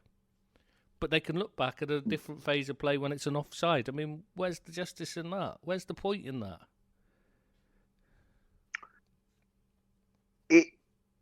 The consistency needs to improve, and it needs to get a lot better before it to be accepted. I still think it's going to take even 2 years. There was something else as well 2 in the seasons. VAR as well, wasn't there? I think it was the Villa game. Watford free kick. The Watford free kick. Yes, that was Watford free kick. Yeah. Yeah, because there was City, because obviously it's different rules for them. You're not allowed now to have somebody in the wall. If you're an attacking team, you're not allowed to put anybody in the wall. Watford had a wall. Next to it, right next to it, is a City player. There's another Watford player, then a City player. So in effect, they had two players in the wall. They also had a wall in front of it where they're supposed to, a metre in front, though they probably weren't a full metre. I mean, I can understand that one. But they were in front of it, so they were fine. But there's two players that are technically in the wall. I mean, how is that allowed? The referee should have stopped it. Now, admittedly, it's the third goal. It was scored, and it's the third goal. It's not going to make any difference to the result. It's not changing anything. But what's the point in having the rules if you're not going to adhere to them? And what's the point in VAR if it doesn't turn around and say, no, sorry, but you're going to have to rule that one out? That's an absolute calamitous decision. Number one, the referee should have averted that first and foremost. And number two, when it goes up to VAR to check the goal, they don't even notice that. That's absolutely criminal. They're not even trying to look, are they? Let's be honest. They're not looking for anything like that. They're not interested in doing anything that could call the referee's judgment into question. You think that's just it? Blatantly, they don't want to... It's all it is. It's all about backing up the referees. Otherwise, why not call it? You know what I mean? Why not change any of these decisions? They've even said they're setting a really high bar to change it. Well, why do you need to set Yeah. a high bar? Why does it need to be a high bar? It either is a wrong decision or it isn't. Shouldn't need to be a high bar. You should either be able to say, I think that's a wrong decision, or you should be able to say, I don't think it's a wrong decision. Well, what's you need a high bar for? It shouldn't have to be a definite 100% one, because there is no 100% in this world. Yeah. Something tells me we'll be talking about. Oh, don't tell me you've gone again in the middle of saying that. You have as well. Oh, this is terrible today. This has been a disaster of a pod, you know. If it can go wrong, it will. So you were saying something tells me, and then you vanished. Something tells me we'll be talking about VAR for the rest of the season. And probably the rest of our lives, I think. Yeah, I think it will. It's going to take a season or two to iron out for sure because, let's face it, nobody has a clue what they're doing. I mean, you can't even celebrate goals anymore. It's pointless because you're just going to you're just going to have to wait for the check. It's like having a double celebration. It just seems a bit. I mean, you saw the way they get, the Chelsea one. Aspilicueta's really excited and happy, and then the next thing he knows, it's called off. Yeah, I'm just wondering how many goals in the if you started from the Premiership, right? When the Premiership started, how many actual goals would have been goals had VAR been adjudicated? I'd love to somebody have to do that, go through all the goals since the Premiership started and see how many of them would have been goals. Well, if the referee gave it, the VAR would have just agreed anyway. Absolutely. The only time it wouldn't have changed, it would have changed it. I was going to say the only time it would have changed it is if there'd have been offside somewhere within the last hour in the game. But we already know they'd have just changed the rules if it's Harry Kane. Yeah. And them Spurs are having a bit of a... Yeah, oh God, they're torrid, aren't they? They're 10 points behind us already. They've lost the league already. They're woeful. How do you lose? I know. I can't believe it. I just don't expect it of them because they were a decent unit. But, I mean, were they a decent unit or was everybody else just not playing, not that good? I mean, he took over a decent enough side, but they weren't, outstanding, were they? And he's done nothing but take them backwards. I mean, the only player he's bought that's any good is Ndombele. And he's having a mare. He's having a bit of a mare. Do you mean Ndombele? He was good at the weekend. No, and Ndombele in the first half, he was anonymous. Oh, he was good. He did some lovely stuff. No, I was... He was the only player that stood out. He was just played completely out of position.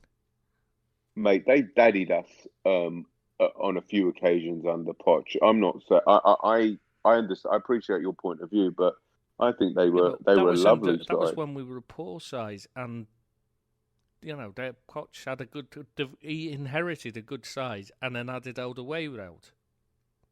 Right. I remember. He's done nothing but add crap to it. He's had some mere signings. Awful. He's had some bad signings. You could just go to Davison Sanchez. I mean, he was playing him at right back the other day. What the hell was that about? Yeah. The guy's crap. You don't want him anywhere on the pitch, let alone at right back. And you've also got to say how many of his players have actually improved under him. People keep on about how great a coach he is, but name one player that you'd say was better than Kovac. I can only think of one. One player I can think of, and I don't think that's down to him. That's Harry Kane, and I don't think that's anything to do with Poch. Winks has come on.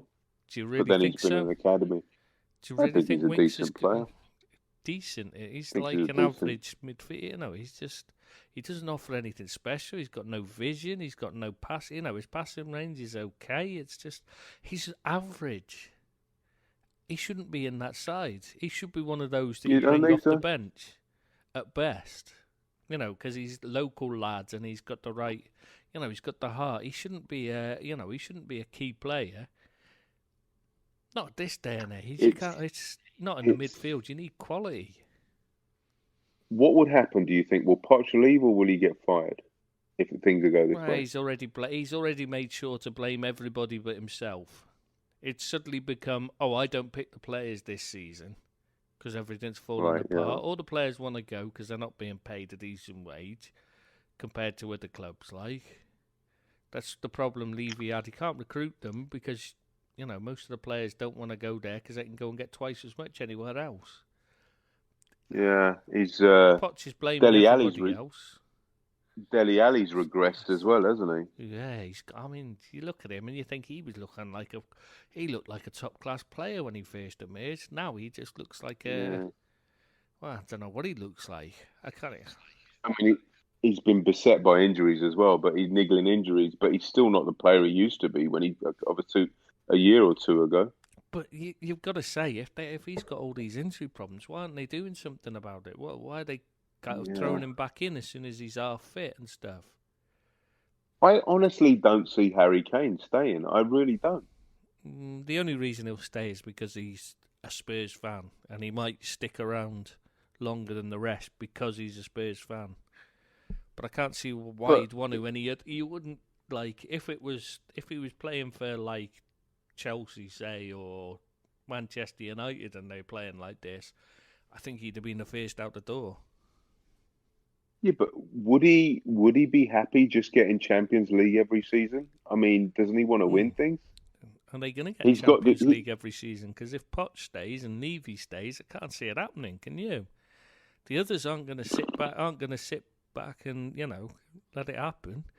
Arsenal aren't going to stick with Emery forever, are they? No. Everton are spending big, and they're not going to stick with Silva forever. Man United, eventually Man United are going to say, okay, Ole, you're crap. Bye-bye. Enough's enough, yeah, exactly. Yeah. Bring in some big-name manager, and they throw the money around anyways. Yeah. Then you've got Chelsea are already... Chelsea, yeah. They look better than them already. So you've got the guaranteed top four there. You pretty much, things are going to go back to Liverpool, Man City, Man United and Chelsea. And then Tottenham not in the equation anymore. And they're battling... Everton, Arsenal, West Ham, Wolves. Yeah. So basically, when and if Chelsea get their act together, there'll be three teams fighting for one place. You'd think so, yeah. And I don't think Harry Kane's going to stick around for that. No, I mean, not dedicated long, fan or not, no. And he's just too good. He's he's one of their players that could get into any team in the world. I don't know. I wouldn't. You know what? I'd rather have Lewandowski, Aguero. There's quite a few strikers who are ahead of him. Teams like that. Mate, if he get in Man City's team, he wouldn't get. I mean, Barcelona. What would they do with him? They wouldn't be seventh if they had Harry Kane. If Harry Kane turned up at Anfield and said he wouldn't pass to Messi, he'd shoot from the halfway line rather than pass. So he wouldn't get a game at Barcelona. It is that simple. Juventus, they wouldn't have him rather than Cristiano Ronaldo.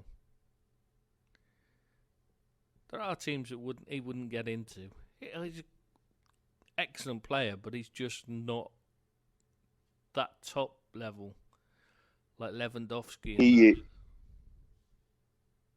I think so, mate. I really do think so. I think that he's too ball greedy. He shoots from places he shouldn't shoot. He has a tendency to want to drop off and get involved in the play when they need him up front. He doesn't have the pace. He doesn't have the acceleration. I think he's a top-class striker, mate. He's an excellent player, but he's not top-end top class. He's not a Lewandowski and that. He was working hard to get to that level, but he just seems to have ground to a halt and not improved the last few years. It seemed to go to his head. You remember that when the Eriksen thing, when he claimed the goal that he never touched? Yes, yeah. He's sworn his daughter's life. It just seems like everything has been about him scoring goals rather than about the team anymore. before then, Yeah, I I can't would have had imagine. him. I would have had him without a question right up there. But since then, you just watch him and you think it's too. He's gone too greedy. People moan about Salah, but they should watch more of Harry Kane. I mean, he's shooting for 45 yards, for God's sake. I can't imagine Lucas Moura being too happy with him. Well, I wouldn't care what Lucas Moura thinks, to be honest, because he's he's an average player. But he deserved to be in the cup finals starting lineup for sure, Lucas Moura. I don't know. I'm not a fan of his. A fully fit Lucas Moura who's got you to the final, or a half fit Harry Kane who hasn't played for weeks, who went off limping in the semi final. I know who I'd have had, but that's not taking away how. Him, but that's because of but I wouldn't be that bothered about Lucas Moura being upset or anything, though, because he's just not that good. Yeah, I honestly think this is the start of the Tottenham implosion. I think they'll go into free fall now, and I just don't think that they may, if they're lucky, get top four this season. But I think that's it after that. Because you're right, United aren't gonna. There's no chance United are gonna have Ole next season. They're gonna go and they're gonna do their homework properly this season to get their next manager. Sure about that. I think they'll still just go for the big name. Rather than they'll go for the name rather than the best manager. Name me some names. Allegri? Probably Allegri. They missed out on him before. So I think this time they'll actually go for him. He wouldn't be a bad shout. He can be a bit difficult as a person and that, and he's never really had to build anything. So can you, Tristan? Oh yeah, but I'm not managing a club. Yeah. Say that again. He didn't have to what? Juve, he didn't exactly have to build a side, did he? It was already there. He took over the team that was winning and just carried on winning. Was that Conte's team, wasn't it? Yes, it was, wasn't it? No? Yeah. I can't remember now. I think it was Conte's team. It's so long. I think it was. Yeah, I think it was. Because then Conte came to Chelsea then, didn't he? Yeah, but I thought that was... Yeah. I can't remember. He was at Italy first, wasn't he? That's right. Yeah, He went to Italy, then to Chelsea, Conte. Yeah, listen, I think United could do a lot worse than Allegri, because the first thing he'll do is discipline that team for sure. They've got too many prima donnas in there. Oh, I mean, what he says behind closed doors is probably different to what he says in front of the cameras. But I can't see him towing. Not towing, but I can't see him disciplining those players. I really can't. I think they come in, have a laugh, and kick a ball about, and then go back home, because there's no kind of passion there. They're it's just not like just that. How are you going to be bothered about a man who publicly said that he didn't park in Alex Ferguson's spec because it's still the manager's car parking space at the training ground, because he still thinks of it as Alex Ferguson's. That's just, that's just immediately you start thinking, well, you don't even think you're the manager yourself. Why should we listen to you? I didn't know that, and that's just absolutely. Did you see that? Have you seen that video that's been going around on Twitter? They're claiming is Phil Jones saying you're getting sacked in the morning to Ole, and Edward Woodward turning to him saying, "Shut up, you're on TV." Have you seen that? It's been verified. It's been verified by a lip reader as well. Well, lip reading. It's not 100% lip reading. Let's be honest here. But I'm not convinced. Is it just that it's the power of suggestion? You say it looks like that, but it could be. There's a. That's why when you're speaking to a lip reader, when you're speaking to an actual deaf person, you have to over exaggerate your speech for them to understand it properly. Because lip reading is not a precise art. I don't know. That's what I was wondering. Maybe we should have a caption competition for what he could have said instead. Yeah. That's what I was thinking. I might get a game in the morning. That's what he's probably saying. Saying these are so bad, I could get in this team. Yeah, exactly. Yeah. But why would he say that? I Maguire don't makes me understand look why. makes me look like a defender, maybe. Maguire makes me look like an £80 million defender. Oh, Why would Phil Jones be saying you're getting sacked in the morning? Exactly. He wouldn't be saying that. I don't Exactly understand. my point. This is what I'm mean is why would he be saying that? Who's he going to be saying that to when he's got his boss a yard away from him? Why would he say that? Exactly. It just makes no sense. Why I'm saying that, I think it's obviously just power suggestion. Everyone's seeing what they want to see because somebody said it looks a bit like it. Unless he's like bipolar or something, right? Or a schizo. I mean, why would he be saying stuff like? Why would he say Even if he you're was getting sacked in the morning? Even if he was, I don't think he'd be saying that. You just wouldn't. Not when you. No, you just wouldn't. What was your boss there? And like, from what they're saying that Woodward was talking to a lady next to Phil Jones. He wasn't talking to Phil Jones. Yeah. Or maybe the lady was saying to Phil Jones, "What do you think is going to happen?" And he says, "I reckon he's going to get sacked in the morning." Yeah, it doesn't. I'm sorry, I just don't see it. It's not the kind of thing you're going to say as a player. I mean, you just don't, do you? You keep that kind of thing. You just don't. Why would he say that? No idea, pal. No idea. Oh, well, I think we should call it a night because, it's 5 o'clock in the morning here, and you keep vanishing, and it's doing my head in because I can't think of many things to say now to keep talking because you're just in and out every 2 seconds. That's the effect you have on me, mate. That's the effect you have on me. What, you go All in and right, out everybody. a lot? Yeah, I go to the kitchen and make a cup of tea. I really don't want to know what you're doing. All right, everybody. Love you a long time. See you next week. Bye-bye.